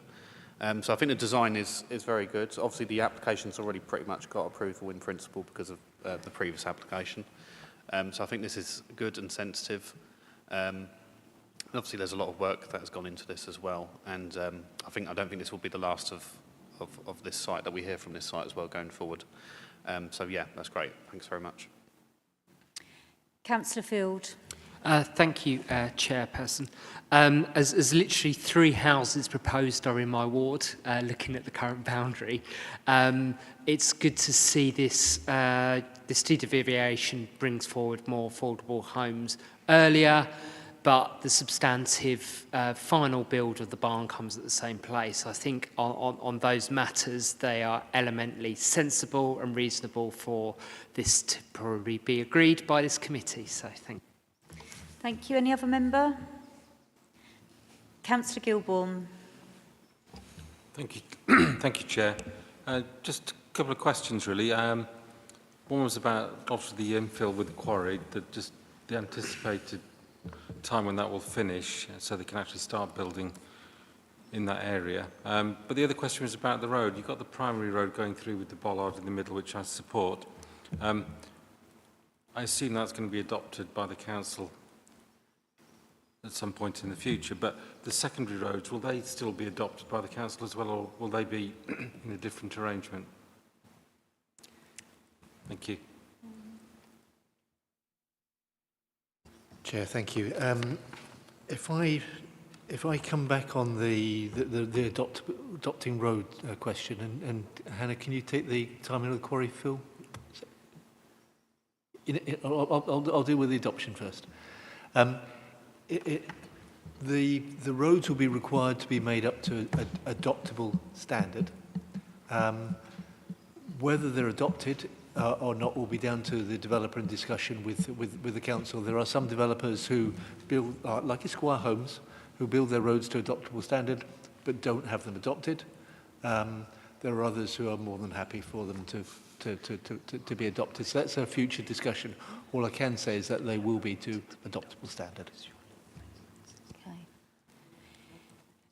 Anna, did you want to come in if you're ready? Yeah, in terms of the quarry infill, so the quarry infill application itself was actually a separate application that I think originally came in about 2010 in relation to this. I think I sat here in August last year looking to, we agreed an extension of the time frame for that quarry infill, and I think it took it to another 18 months. I've spoken to the landowner last week. They are very much ahead of schedule. It's coming forward great guns now, mainly due to the fact that the other quarry infill that's across the way is complete, so it's taking in more spoil now. But they're coming forward at a rapid rate. So the approval that they had in place from last year, they're hoping to finish ahead of target for that. So. Yeah, thank you. Right, any other member? Councillor Hamilton. So I'm not sure if they're actually applicable questions, but I'm going to ask them anyway. So obviously on this, the affordable housing seems to be squashed into a very small space, but not quite the same level of landscaping that the rest of the development seems to have. Is there a reason why there's less landscaping around being proposed around the affordable housing? So affordable homes are being provided in 3 locations. The affordable rented comes forward within this phase here, and then we've got this whole section here, which is shared ownership, still classified as affordable homes, and then this phase here, this aspect here is again affordable. So it comes through in 3 phases, but again, the affordable rented is coming forward first. The shared ownership aspects, still classified as affordable homes, are coming through elsewhere on the site.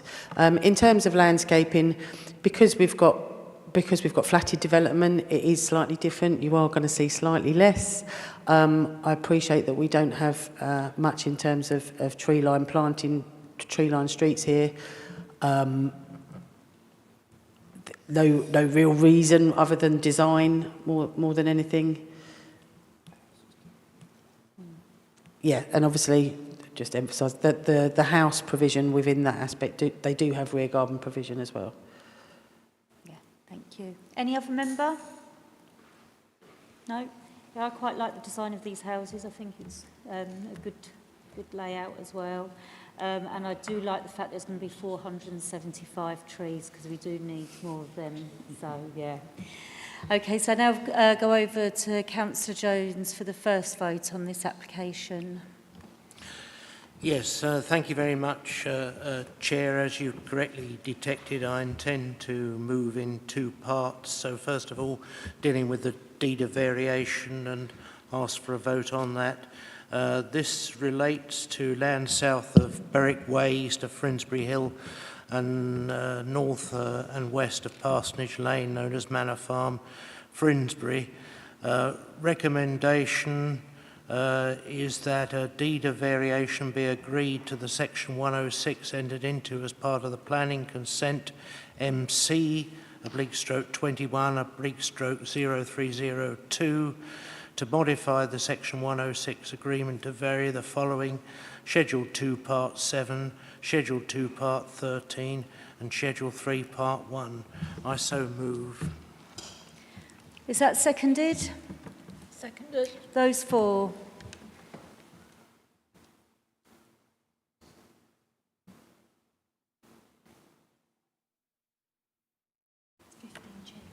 That's therefore approved. And for the second one, it was said about the condition to be added for the timing of the gate.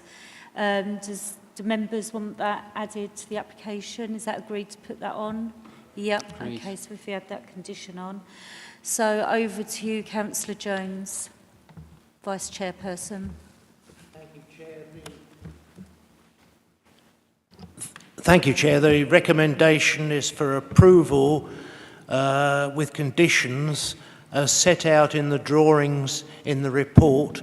I'm advised by officers that I don't need to read out the list of drawings, but if any member would like me to, I'm happy to do so. Just to say, the drawings are set out in the report, plus the additional condition on the gate rat run that you have outlined, Chair, and the officer advised on earlier. I so move that lot in respect of the same site, Manor Farm. Thank you. Thank you. Is that seconded? Seconded. Those for?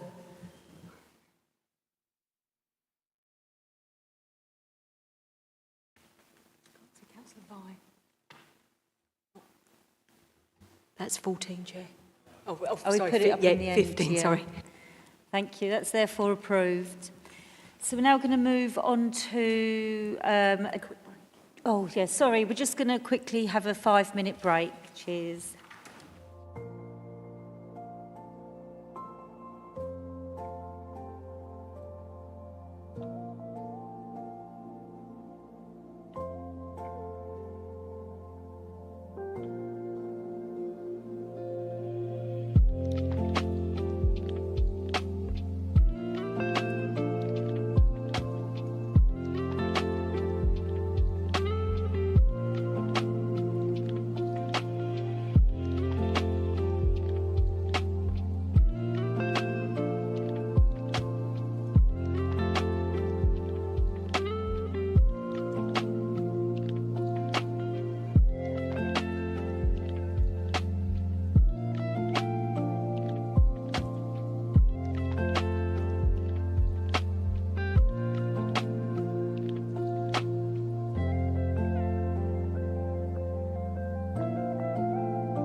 back, members. We're now moving on to agenda item 8.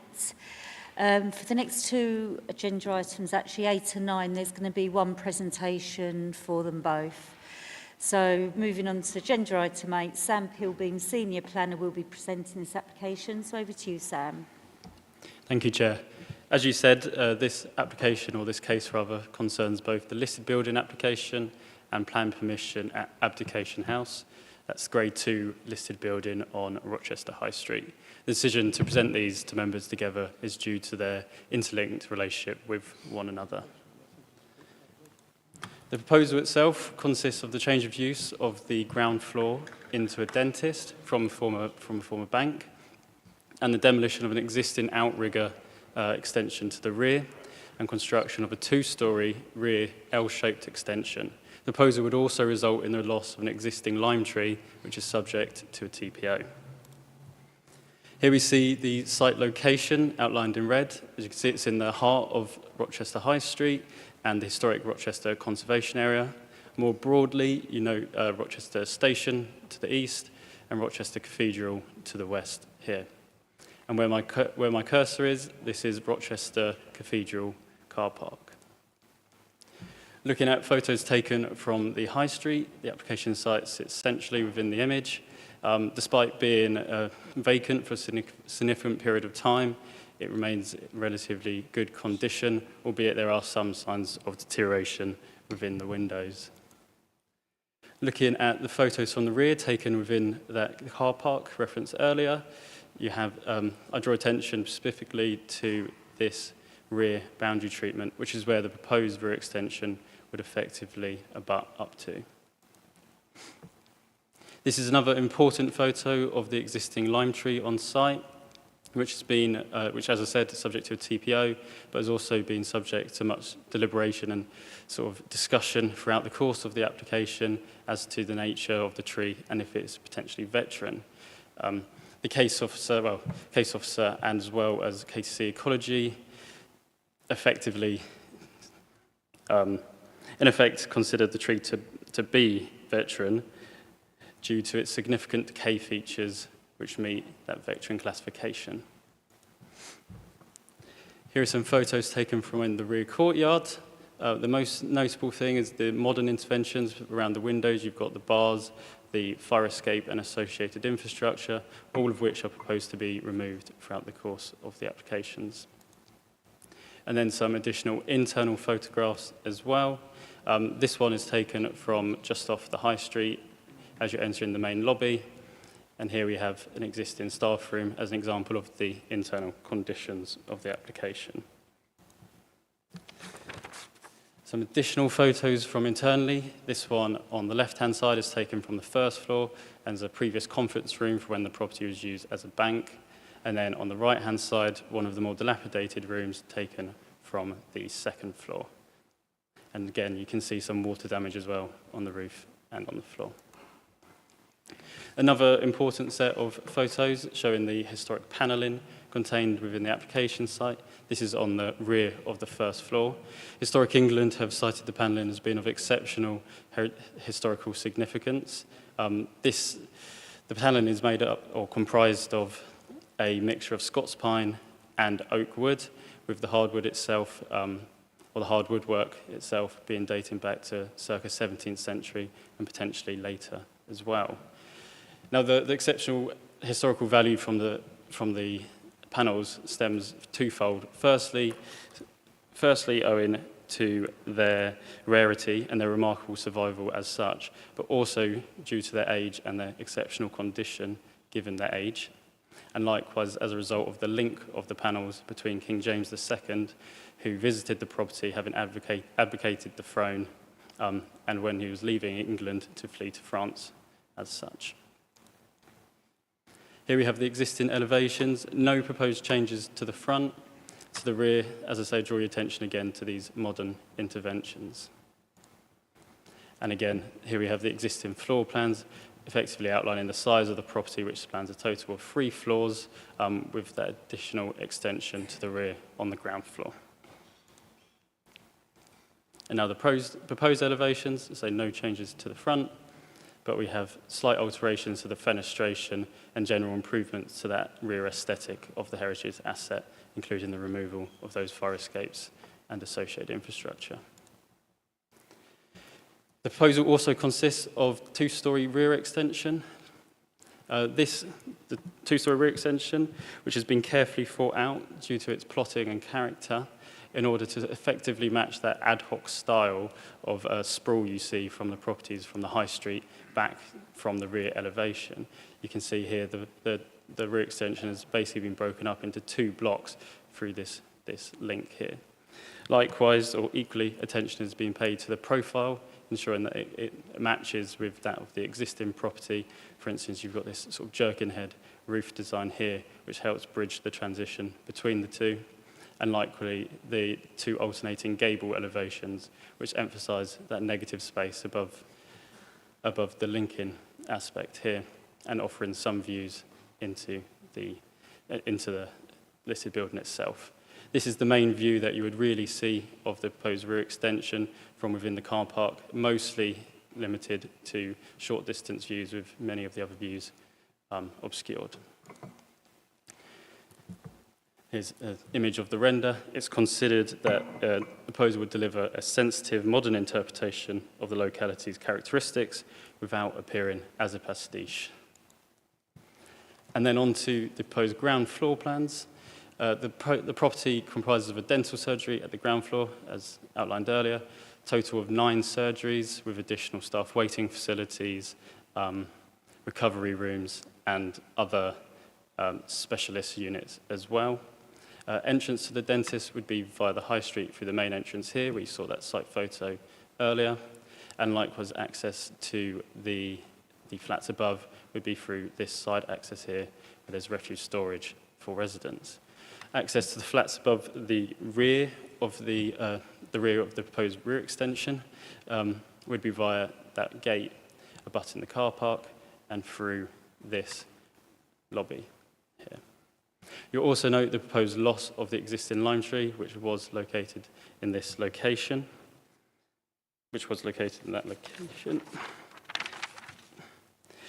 is effectively as a direct result of the proposed L-shaped extension, as its footprint would interfere with the route protection area, but likewise require the rerouting of services that would sever the route network below. As previously outlined, the tree is considered as a veteran tree, therefore is also an irreplaceable habitat. And as such, the stipulations of paragraph 193 of the MPPF are in effect, which states that development resulting in the loss or deterioration of irreplaceable habitat should be refused unless there are wholly exceptional reasons and a suitable compensation strategy exists. To be clear, though, that's not an and or. That means that both wholly exceptional reasons and exceptional circumstances are required. The case officer's report details full considerations for the wholly exceptional reasons, but in effect, the proposed re-extension is a linchpin for the application, which helps provide further economic capital in order to secure the heritage asset, and in particular, the historic panels, and therefore the viability of the scheme as a whole. For clarity, the panels require to be removed and then carefully restored, and they will then be inserted in this room here, which has been carefully moulded to fit the original layout of the panelling as currently in situ.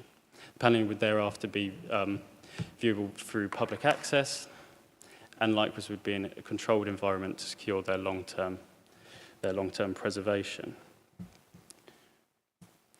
And therewith, while regrettable, it's considered the proposal does allow for the wholly exceptional circumstances in this case that insofar as to provide justification for the loss of the veteran lime tree. Likewise, the applicant has agreed to further compensation for the lime trees lost, for financial contribution to off-site planting for a total of 2 trees within the Chatham intranet area or within a close proximity to the site, thereby satisfying both stipulations of paragraph 193 of the MPPF. Notwithstanding, going up to the layout of the flats above, the layout above the existing property has effectively been split front to rear. As you can see, there's a proposed one-bedroom flat at the front and additional one-bedroom flat to the rear here. And then within the proposed rear extension, there's additional 2 one-bedroom flats, with this return being additional space for the dental surgery to operate out of. And then finally up to the second floor plan, we have, again, the same type of subdivision from the front to the rear, but in this case, we have a 2-bedroom unit at the front and a single unit towards the rear. For the reasons set out in the officer report, and both the listed building consent and full application are recommended for approval with conditions, subject to the securing of an appropriate financial contribution by way of a unilateral undertaking towards tree planting within the Chatham intra or close proximity to the site.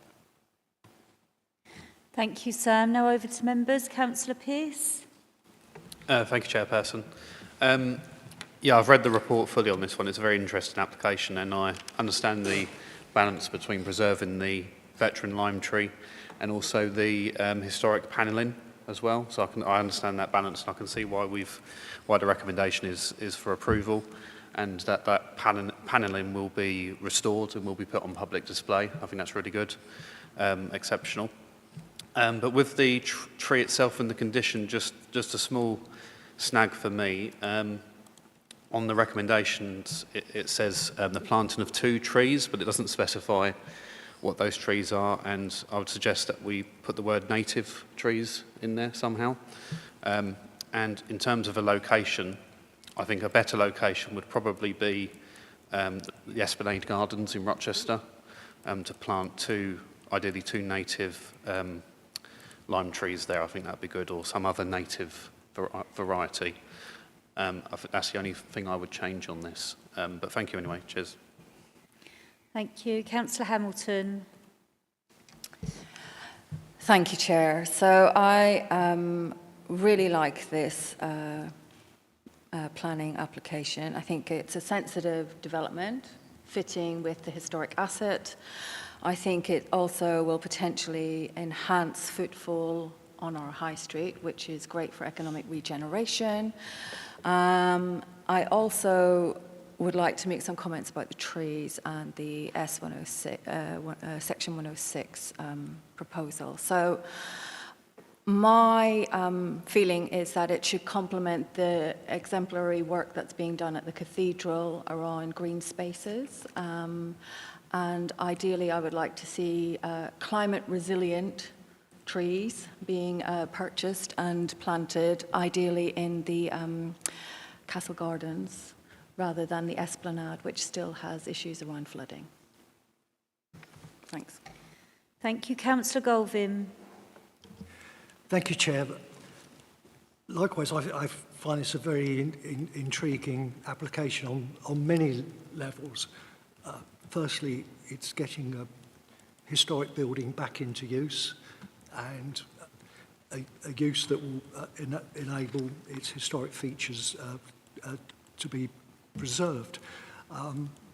Also, like Councillor Hamilton, I think the non-retail use of the building is a positive factor, because successful high streets now have to have considerable other offers besides retail.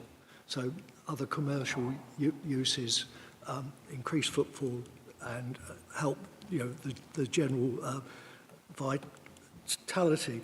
I was a bit perturbed though by the pictures of the panelling, which in the past have had radiators put so close to them. I've traipsed around over the years many English heritage and National Trust properties, and one of the things you quickly pick up from the guides is that the last thing you do with old wood is heat it up. So I think it probably will need quite a lot of work on that. I'm surprised it's in as good a condition as it is, as it's been heated up by those radiators. It's quite shocking. As for the lime tree replacement, I again have got a suggestion, because I did spend a very happy 10 minutes or so on Google Earth looking on the interesting roofscapes of Chatham Intra, but we couldn't really see anywhere that was suitable to put a couple of large trees. It was very enjoyable because the roofscapes down there were absolutely fascinating, which I've not ever found the time to do in the past, so that was quite interesting. My suggestion would be this new school, the primary school. Perhaps the children would like to adopt a couple of trees and plant them. That would help there. Or the other, if that's not possible, Epall Lane adjacent to the car park and Castle Hill. That's another space that is just grass at the moment. So I think there's plenty of spaces that we could do. Perhaps we could have to have another panel on that, on decide where the trees go. But altogether, I think this is really, really positive on so many aspects. And it's actually quite fascinating to look at the building on the inside, because from the outside, actually, it hasn't got much of a fascia. I think that must be put on after the rest of the building in the Georgian style, but because it certainly doesn't fit in with a sort of restoration type period property. So it's probably been dramatically altered, that part of it. No, I really do welcome this, but I think, yes, certainly it should be 2 native trees, at least following one of the excellent suggestions that's been put forward this evening. Thank you, Madam Chair. Thank you. Any other member? Councillor Hammond-Eshay. I too echo all the sentiments passed so far. This is one of the most creative submissions I've sat on, really. Considering it's a dentist, I had my tooth taken out yesterday, and I can assure you the environment was not as conducive as what's being proposed here. So that being said, I'm fully behind it. I don't think it's a strong balancing act at all. It's a no-brainer, really. If you want to be creative, you can take parts of the tree and then, preserve them in other original ways. I would say, though, the 106 provisions, I think education is also very key. And I'm keen for young people in schools to understand the heritage. So any way that we can contribute to books and maybe tours or something like that, that would be quite useful. Thank you. Any other member? No? Okay, well, it would be a great loss to lose the lime tree due to the extension, but understand and accept the reasons for this and the costs that are involved in restoring the historical artefacts and the cost of repairing a listed building, and it will also be really good to see this building back into use. So I now move over to Vice Chairperson, Councillor Jones.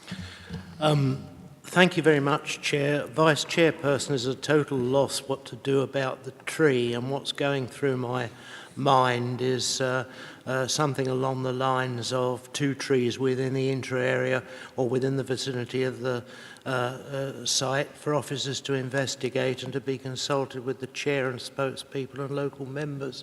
But I wonder if I'm making too much of a meal out of it if I propose that. Chair, Pete and I were about to say exactly the same thing. We are happy with that, Chairman. That suggestion. So come back to Chair, spokes, and relevant ward councillors. I'm sure my tree officer has got lots of ideas in terms of where the trees can go, and what tree species they should be. But we're very happy to discuss them with members. Thank you. Well, thank you very much, Chair. Excuse the rather unconventional way of introducing the recommendations, but we go back to the first report in front of us, 69 to 71 High Street, Rochester, and the recommendation is approval subject to Section 106.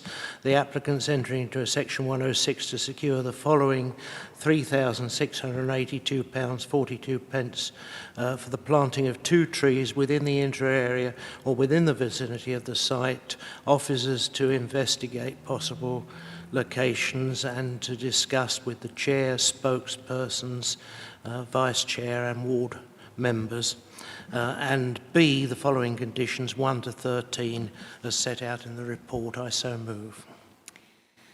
Thank you. Is that seconded? Seconded. Thank you. Those for?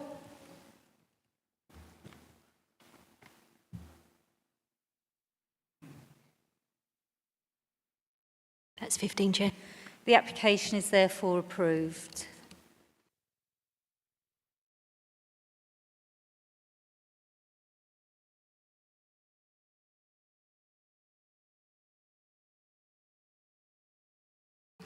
Thank you. Now we're moving on to agenda item 9, where we now go straight over to Councillor Jones, Vice Chairperson. Yes, thank you very much, Chair. Listed building consent for the same site. Move approval with conditions 1 to 13 as set out. Is that seconded? Seconded. Thank you. Those for?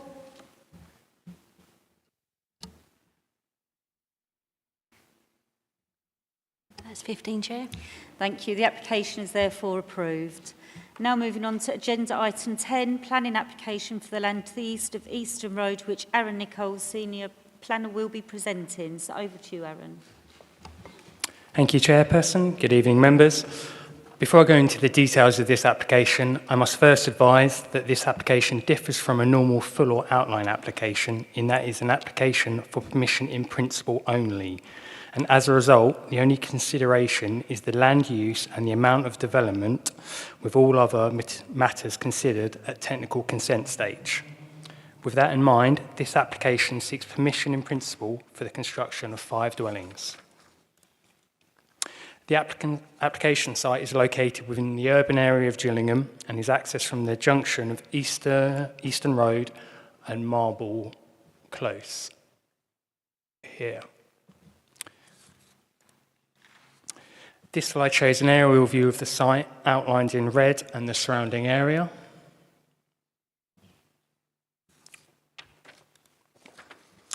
And this slide shows an indicative site layout of the proposal for 5 dwellings.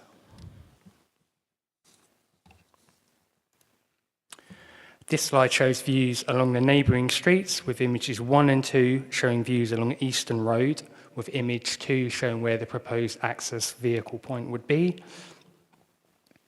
Images 3 and 4 showing views along Marble Close. As outlined in the officer's report, policies H4 and S1 promote the best use of development opportunities within the urban area, which is further supported by the NPPF. And for these reasons, the application for permission in principle for the construction of 5 dwellings is recommended for approval. Thank you. Thank you. Any members? Councillor Filmer. Yeah, thank you, Chair.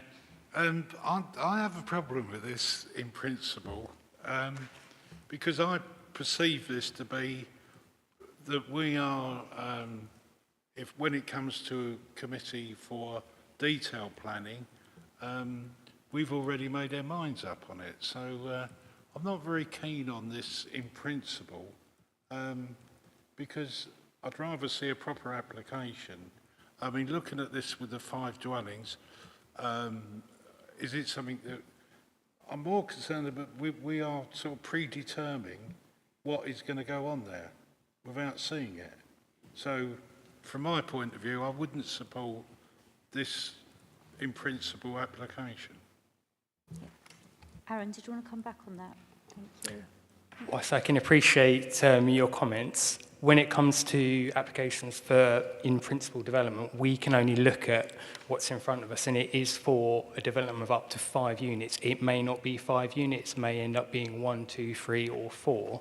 But when it comes to applications such as this is what has been put in by the applicant, and as a result we have to make a decision based on in principle. Councillor Golvin.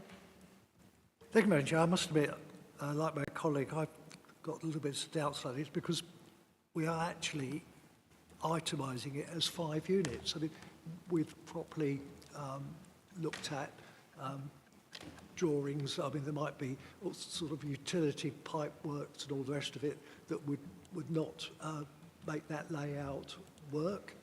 I understand this is a new piece of legislation. We may have to have this in the future, but I think we need to be very, very cautious with this. We are actually specifying everything apart from the details of the buildings themselves. I've got no problem with saying, yes, that plot can take some buildings on it. We do need the homes, without a shadow of a doubt. It probably is suitable for some sort of development on there because it's, you know, got a big enough site to take it, and certainly the surrounding gardens around it are very long, so there's not going to be much issue, if any, of overlooking. But you know, until we've got more details, do we know that that site will take 5 in a reasonable manner? And that's what worries me. We've already set that in stone for the future. So I must admit, it does worry me. Yeah, okay. Did anyone have any comments for that? Chairman, I just want to clarify something here, because Councillor Galvin has picked it up. The application is for a minimum of 5 units and a maximum of 5 units, so it's for five units, and they could be the size of them. You know, they could be bungalows, they could be 2-storey houses, they could be 1 bedroom, they could be three bedrooms. So, but you're quite right, Councillor Galvin. Their proposal is for 5 units, so that's what you're being asked to consider. And it's whether you feel that 5 units of any size could be achieved on that site, just to clarify. Any other member? Councillor Pearce. Thank you, Chairperson. Yeah, it just seems a bit odd because obviously there's other factors with any development like transport impacts and environmental impacts and biodiversity net gain and all these other factors that go into a site. So it's an odd application to look at, and I've literally just gone onto the portal and all there is just a planning statement and a site map, and that's it pretty much. So I think there could be, you know, there could be 1 or 2 houses that might be suitable on this site, but without further information, it's difficult to make a judgment on this one. But I assume that, you know, I know the situation is that the applicant has made this application to the planning authority, and we have to judge it and make a decision on it. Thank you. Okay, Peter, did you want to come in on that? Thank you, Chair. Yeah, I think there's no doubt that everyone in the room today would like to see an application with more detail, whether that be an outline with more reports that substantiate it, as Councillor Pearce alluded to, or indeed a full application. But as has been said, it's up to the applicant how they wish to apply for permission. They are seeking permission in principle. It's for 5 residential units, so it's not necessarily 5 houses.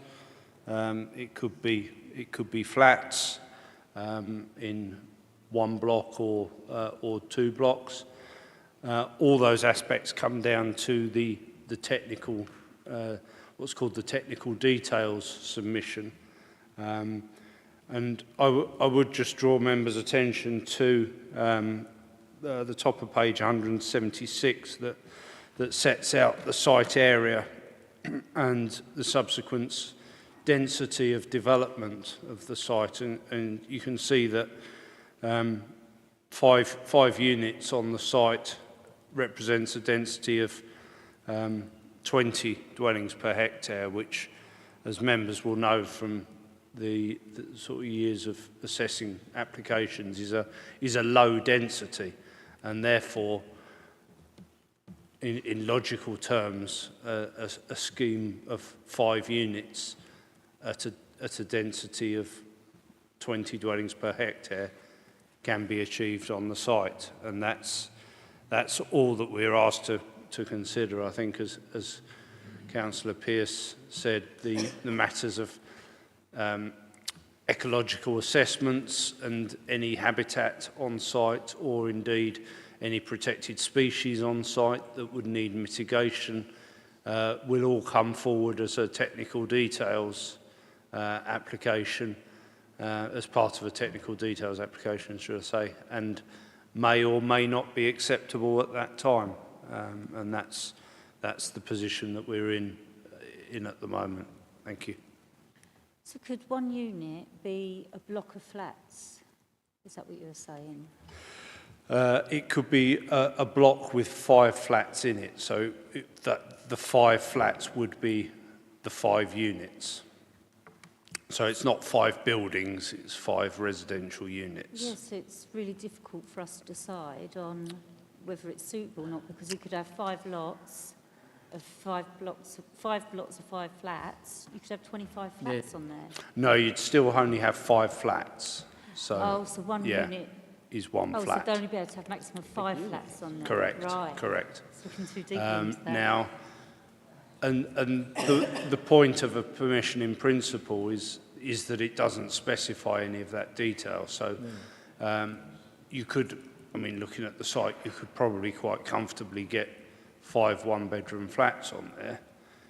You're probably not going to be able to get 5 6-bedroom detached houses on there. We don't know. Because, but that's not a matter for, that's taking it to the next stage, to that element of technical details. Yes, that's when if it came back again, we'd then assess the planning merits of that. That's correct, yeah. Chair. Okay. Thank you. All right, Councillor MacDonald.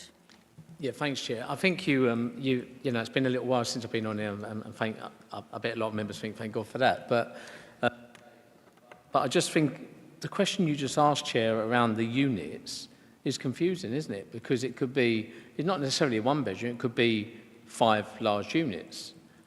I mean, I know you've got the density bit. I know you're looking at, you can't put in 5 big blocks of flats, but we don't know that, do we? We don't know what size or what the composition of these units are going to be. I think that's what members were just concerned about, is we don't really know. And I know it's not necessarily your fault, this is just the way it's coming through. I understand that. But it makes it hard for planning, especially the regular planning committee members, to make that decision, because we could be, in principle, Chair, deciding on something that, I know it will have to come back probably if it's in more detail, but we could be just, in principle, deciding on something that could be horrendous for this plot. I mean, you know. Okay, Councillor Golvin. Yes, thank you, Madam Chair. I wanted to come back because, with all due respect to the officer, about when we talk about the density, yes, the density of 5, if you that's taken for the area within the red lines, would be low, but it's patently obvious that the triangular bit that goes down is incapable of taking any building on at all. So if you just include the bit, so somebody will end up with a very nice large garden, yes, but if you just take the rectangular shape that is the bulk of the site, the density will go up quite considerably. So I think the density argument falls a bit there. So and I just sort of feel uncomfortable that we're lying, can't say whether it's 5 little bungalows or 5 detached houses, which are going. I'm struggling to see how I could really support this. Thank you. Councillor Pearce. Thank you, Chairperson. I noticed on the relevant planning history there was an application in 2019 which was taken to appeal for non-determination. I've actually brought up the appeal, the inspector's report. If I just bring it up here, where is it? Here we go. So, as well as the non-determination issue, the inspector actually looked at other issues to do with the proposal, and that was for 5 houses, 5 3-bedroom houses.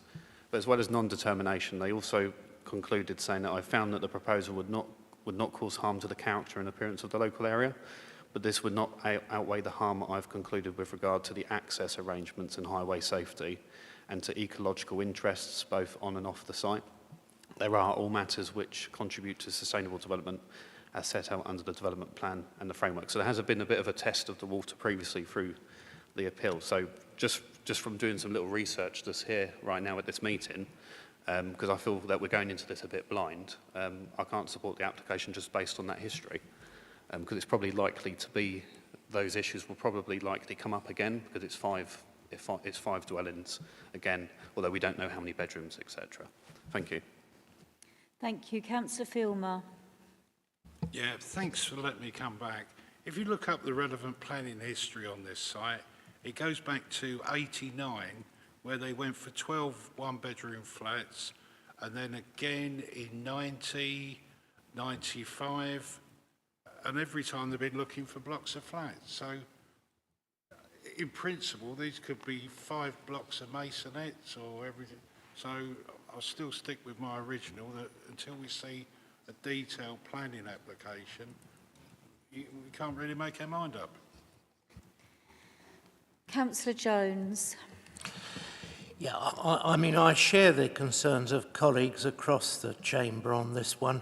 What's worrying me a little bit is refusing an application in principle for the construction of 5 residential units in an urban area such as North Gillingham.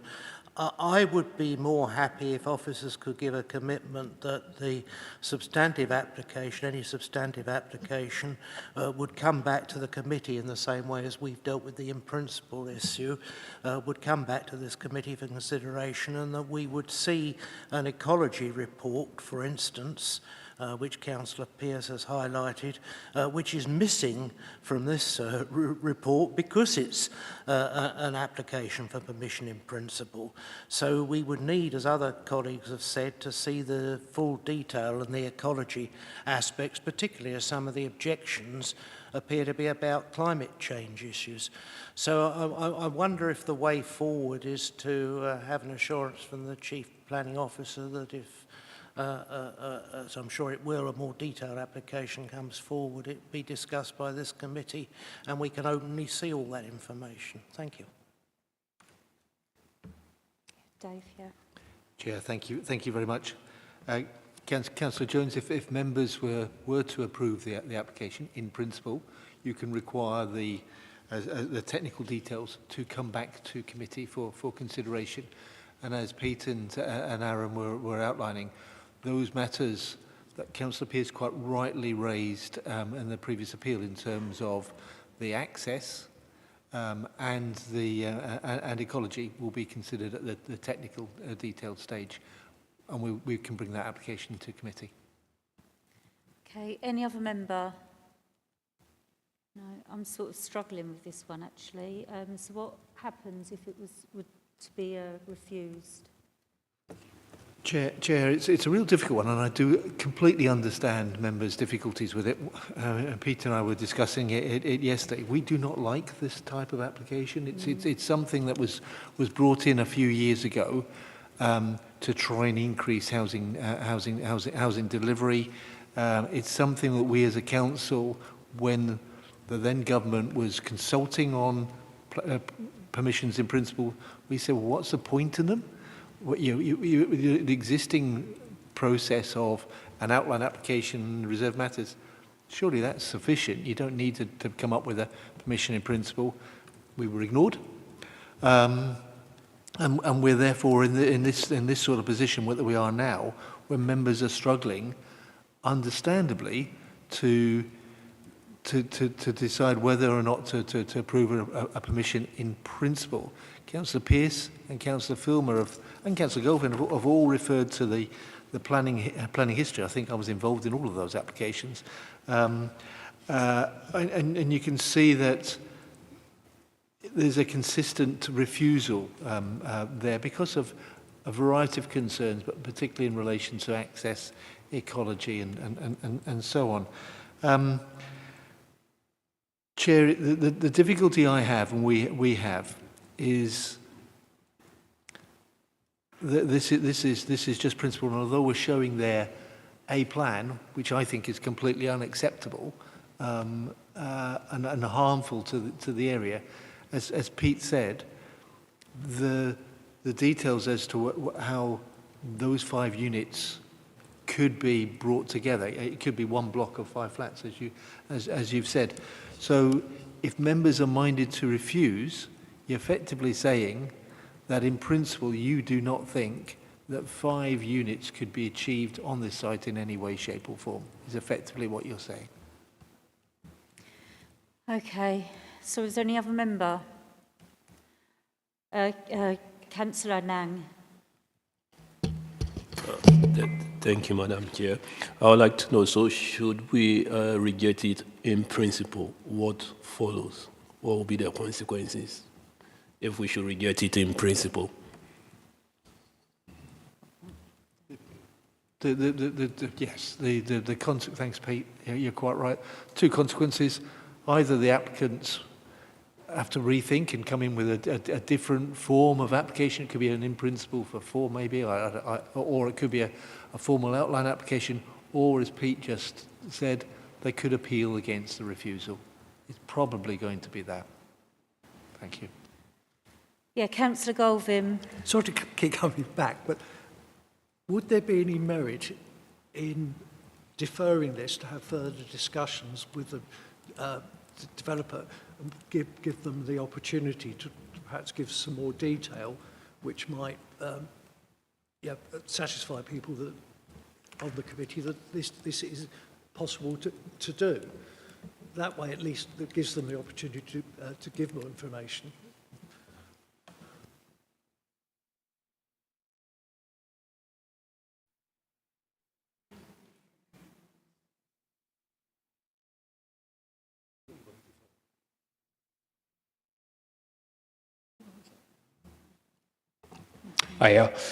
Just from my interactions with the applicant, my understanding is that they wouldn't be the ones that are building this out, and it will be likely sold on to somebody else being on, which is why we have the application in principle in front of us.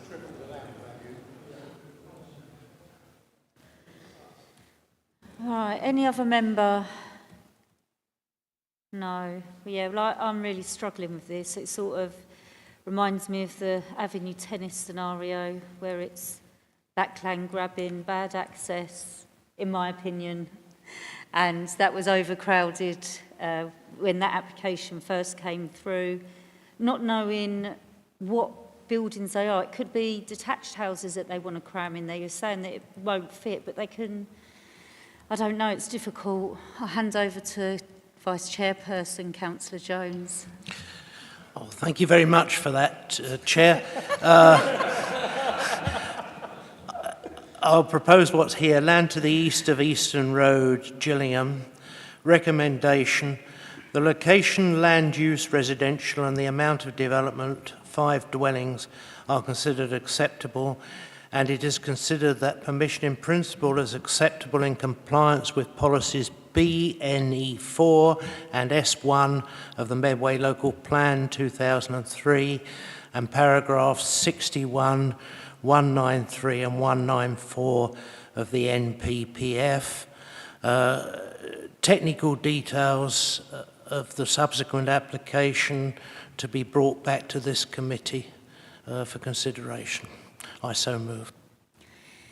Is that seconded? Seconded. Those for?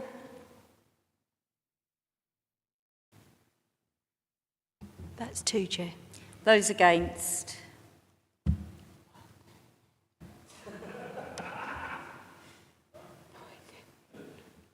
That's 13, Chair. The application is therefore refused. Now moving on to agenda item 11. Sorry, Chair, just in terms, just to clarify, as Pete says, just effectively the committee are saying that in principle the committee is not convinced that 5 units could be achieved on this site. Yeah. 5 large units. No, we can't put the word in large. Five in any way, shape or form. 5 units. 5 units. Oh. Julie, do they need to move that? Or is it just... Do we just... Shall we...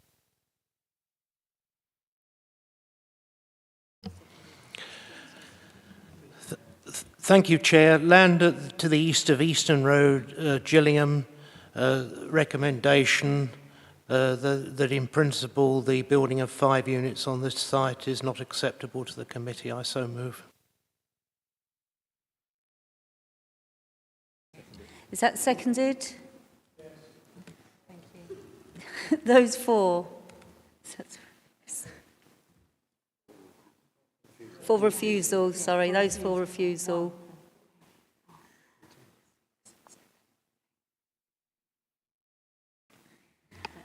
Chair. Those against?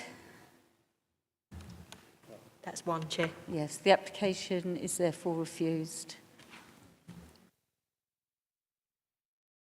Turn that off. Moving on to agenda item 11, planning application for 91 Rolvenden Road. Madeline Mead, Principal Planner, will be presenting this application. So over to you, Madeline. Thank you, Chair. This application is for demolition of existing garage and for the construction of a 3-bedroom detached dwelling with the construction of vehicle parking to front of the existing dwelling and the proposed dwelling along with drop curb. If I can draw your attention as well to the supplementary agenda and revision to condition 2, which is the approved plans condition. This is a site location plan with the site outlined in red. It's located on Rolvenden Road in the urban area of Wainscott. Rolvenden Road is formed in a circle and therefore some of the plots have larger side and rear gardens. This is a site location with the aerial view. This shows a more detailed view of the application site. The existing property on the site is a 3-bedroom semi-detached dwelling, and the application site currently comprises a garage and hard standing. The slide shows the front of the house, of the existing house, and the views up and down the street. The properties are fairly uniform, semi-detached dwellings in similar materials. And this slide shows the side and rear garden where the dwelling would be located. So this is just looking for the rear of the garden down towards the front and then towards the rear of the garden. Existing and proposed block plan. So this shows the location of the proposed house, 2 parking spaces to the front of the existing and 2 for the proposed, and where the garden would be located. The property would sit slightly back further than number 91, but it's more in line with number 93 Rolvenden Road. These are the proposed elevations of the property. It's similar in design to that of the properties already in Rolvenden Road, and they plan to use the same materials. Existing and proposed street scene. This is how the property would sit within the street scene. And proposed layout. The proposed layout would comprise living room, family room, toilet on the ground floor, with 3 bedrooms, 2 bathrooms at first floor. All of the bedrooms would meet the national space standards, and the property would meet the overall space standards. The proposal is considered to be acceptable in regards to design, amenity and highways, subject to condition to restrict permitted development rights and provision of secure cycle storage. And therefore looking for a resolution to approve, subject to the completion of a unilateral undertaking to secure the dwelling as a self-build. Thank you. Thank you. Any members? Councillor Etheridge. Thank you, Chair. In terms of this proposal, it is, as shown in the site photographs, in a highly dense residential area. And also shown on the site photos is the actual width of the roads. Currently, within that part of Wainscott, it is extremely difficult to get a refuse truck along those roads on the basis that either parking or other issues taking place. So in reality, anything bigger than a 5-ton delivery truck wouldn't fit, both in length and in width. And therefore, I'm asking for part of the conditions is a constructive environmental management plan. Because not only would we have problems with the delivery of materials, the construction of the development itself could lead to noise and nuisance, dust and emissions to nearby residential properties. And as I said, this is a highly dense residential area. Many of those houses are family orientated, with children going back to school and obviously being disturbed. In addition to that, in coming back into the delivery area itself, we have a situation once again, if the deliveries were taking place late in the day or early in the morning, it would be causing more grief of people moving in and out of the area with the existing residential traffic, but also the amount of time they're going to be spending unloading or loading their materials. And therefore, I'd like to see a condition that controls that as well, in terms of what times deliveries could take place. And then finally, coming back to the whole point of it being a residential area, I'd want to see a working time program that's put in place to say You know, they can't start work, let's say, before 8 in the morning and must finish by 1700 Monday till Friday, Saturday mornings, and not at all on bank holidays or Sundays. Thank you. Dave, do you want to come in? Chair, I don't disagree with anything that Councillor Etheridge has just said. I think the imposition of a SEMP condition is entirely reasonable, knowing the area like Councillor Etheridge does, and he's explained the constraints very, very well. A SEMP condition will cover all the issues that Councillor Etheridge has said, so very happy to put that condition on, Chair. Thank you. Any other member? Councillor Pearce.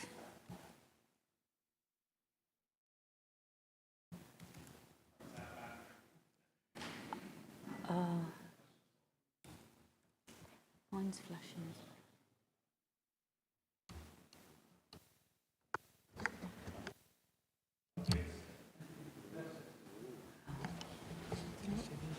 I did. Try now. Oh, is it working now? Oh, brilliant. Thank you very much. Yeah, thank you. Oh, right. Yeah, that explains it. Thank you, Chairperson. I think I'm not happy with how it's crammed in behind the line of the buildings. I don't know if that's a planning technical term, but there must be one there somewhere. So I don't think if it was in line with the other houses, I think it would be acceptable. But because it's set back, it's almost like it's being crammed in a small space. And in planning terms, I don't think I've just looked up the NPPF here. I don't think it complies with 135 of the planning framework, which is making sure that creating spaces which are maintain a strong sense of place, sympathetic to the local character, and I don't think this is. I don't think it is sympathetic. So if it was in line with the existing building line, I'd be more inclined to support it, but it just seems like it's been shoved behind someone's house and in their garden space.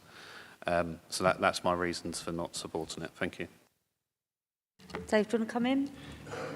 Chair, thank you. Again, I completely understand Councillor Pearce's comments. When I checked this report and this application, my initial reaction was exactly the same as Councillor Pearce's. As I went through the report and I went through the Google Street View and Street Map, I then came to the conclusion that I couldn't justify a refusal of this because of how other development has already taken place in the street, which is similar to this. So reluctantly, I agreed with the recommendation. And I say reluctantly, I can understand why the officer made the recommendation for approval. Thank you, Chair. Thank you. Any other member? Now, I thought the same as Councillor Pearce, actually, that it looked out of place, it was set back, and it's detached, whereas it's semi-detached around it. Are there other detached properties on the street? Oh, is there? Okay. Thank you. Okay. Oh, sorry, Councillor Hamilton. Yeah, I just would like some clarification. Obviously, in the photos, there's quite significant trees in the back of the property. Can you clarify what the proposal is around the trees? Yeah, as far as I'm aware, that the trees will just remain in the garden at the back. So I've got a follow-up question then. So if the trees are remaining and the siting of the proposal is going to be further back than the others, what are the implications of that? As far as I'm aware, there aren't any implications for the trees, but if you wanted to, if it was to be approved, we could put a tree protection measures condition on, which would mean that they'll have to obviously not store any materials or any equipment near to the trees to protect them. So that's what members want, to put a TPO on the trees? Sorry, Chair. It's not a TPO. My apologies. It's a tree protection condition during construction. Oh right, yeah, tree protection condition. So I'll move over to Councillor, Vice Person Councillor Jones, bearing in mind there was what Councillor Etheridge spoke about and then the tree protection. Thank you. Yeah, I think I've got it all, Marshall. Thank you, Chair. So recommendation approval subject to A, the applicant entering into a unilateral undertaking to secure the dwelling as a self-build, and conditions B, 1 to 12, as set out in the report. Additional conditions on tree protection and on construction, etc., traffic as proposed by Councillor Etheridge, and tree protection as proposed by Councillor Hamilton to be included. And I so move all that, Chair. Thanks. Thank you. Is that seconded? Seconded. Those for?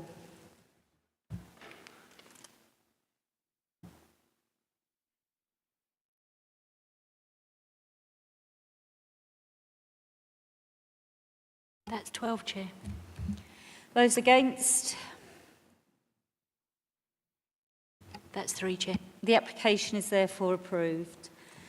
Now moving on to the last agenda item 12, planning application for Cypress Road. Jonathan Simon will be presenting this application. So if we just give him a time to get over here and then he can start.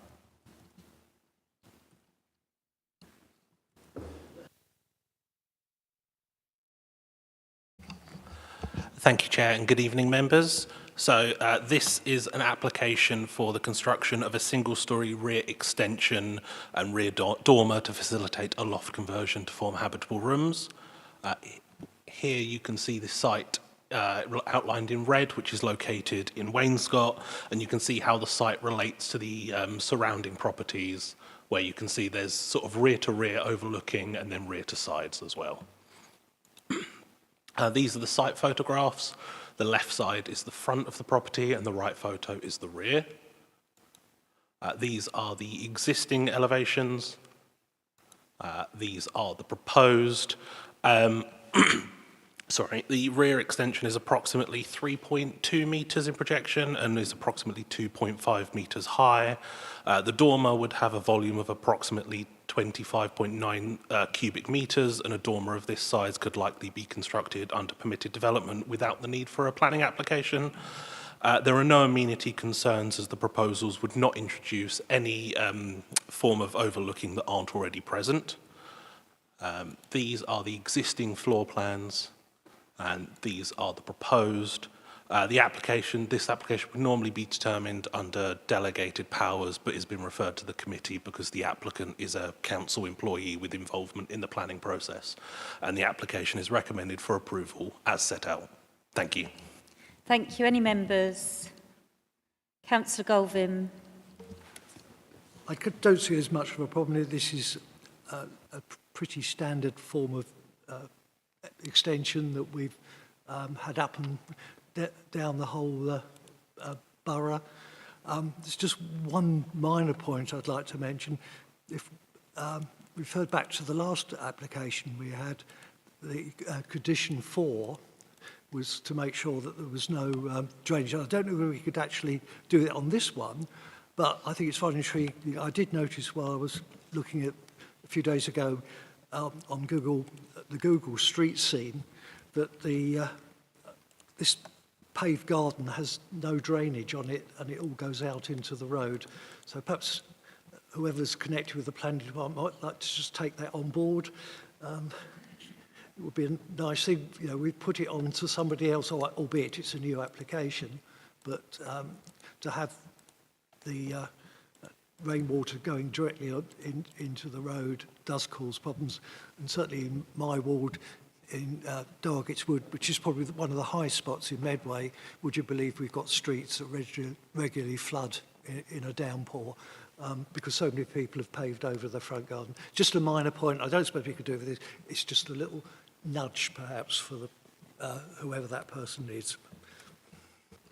Chair, I think Councillor Goldberg. Chair, sorry. I think Councillor Goldberg has summed up the. We can't deal with it under this application because they're not proposing the hard standing under this application. We'll mention it to them and then it's down to them, but we can't control it under this application. Any other member? Councillor Hammond-Eshay. Since we are being petty, I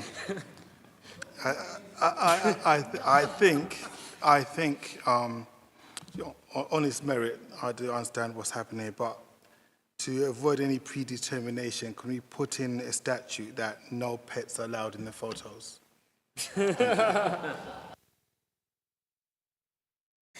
Thank you. Any other member?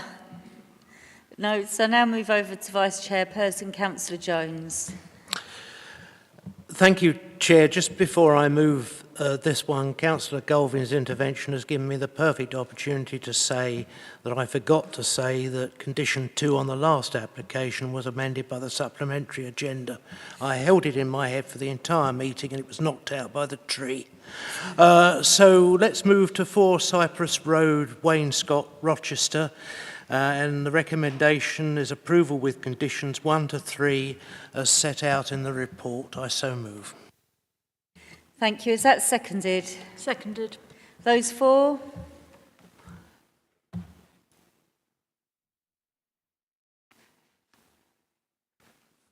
That's 15, Chair. The application is therefore approved. Before ending tonight's meeting, I'd just like to say a happy birthday to Councillor Field, who's the big 4-0. Thank you for coming along to Planning Committee. I hope you've had a really good birthday here tonight. So thank you, officers and members. That is now the end of tonight's Planning Committee.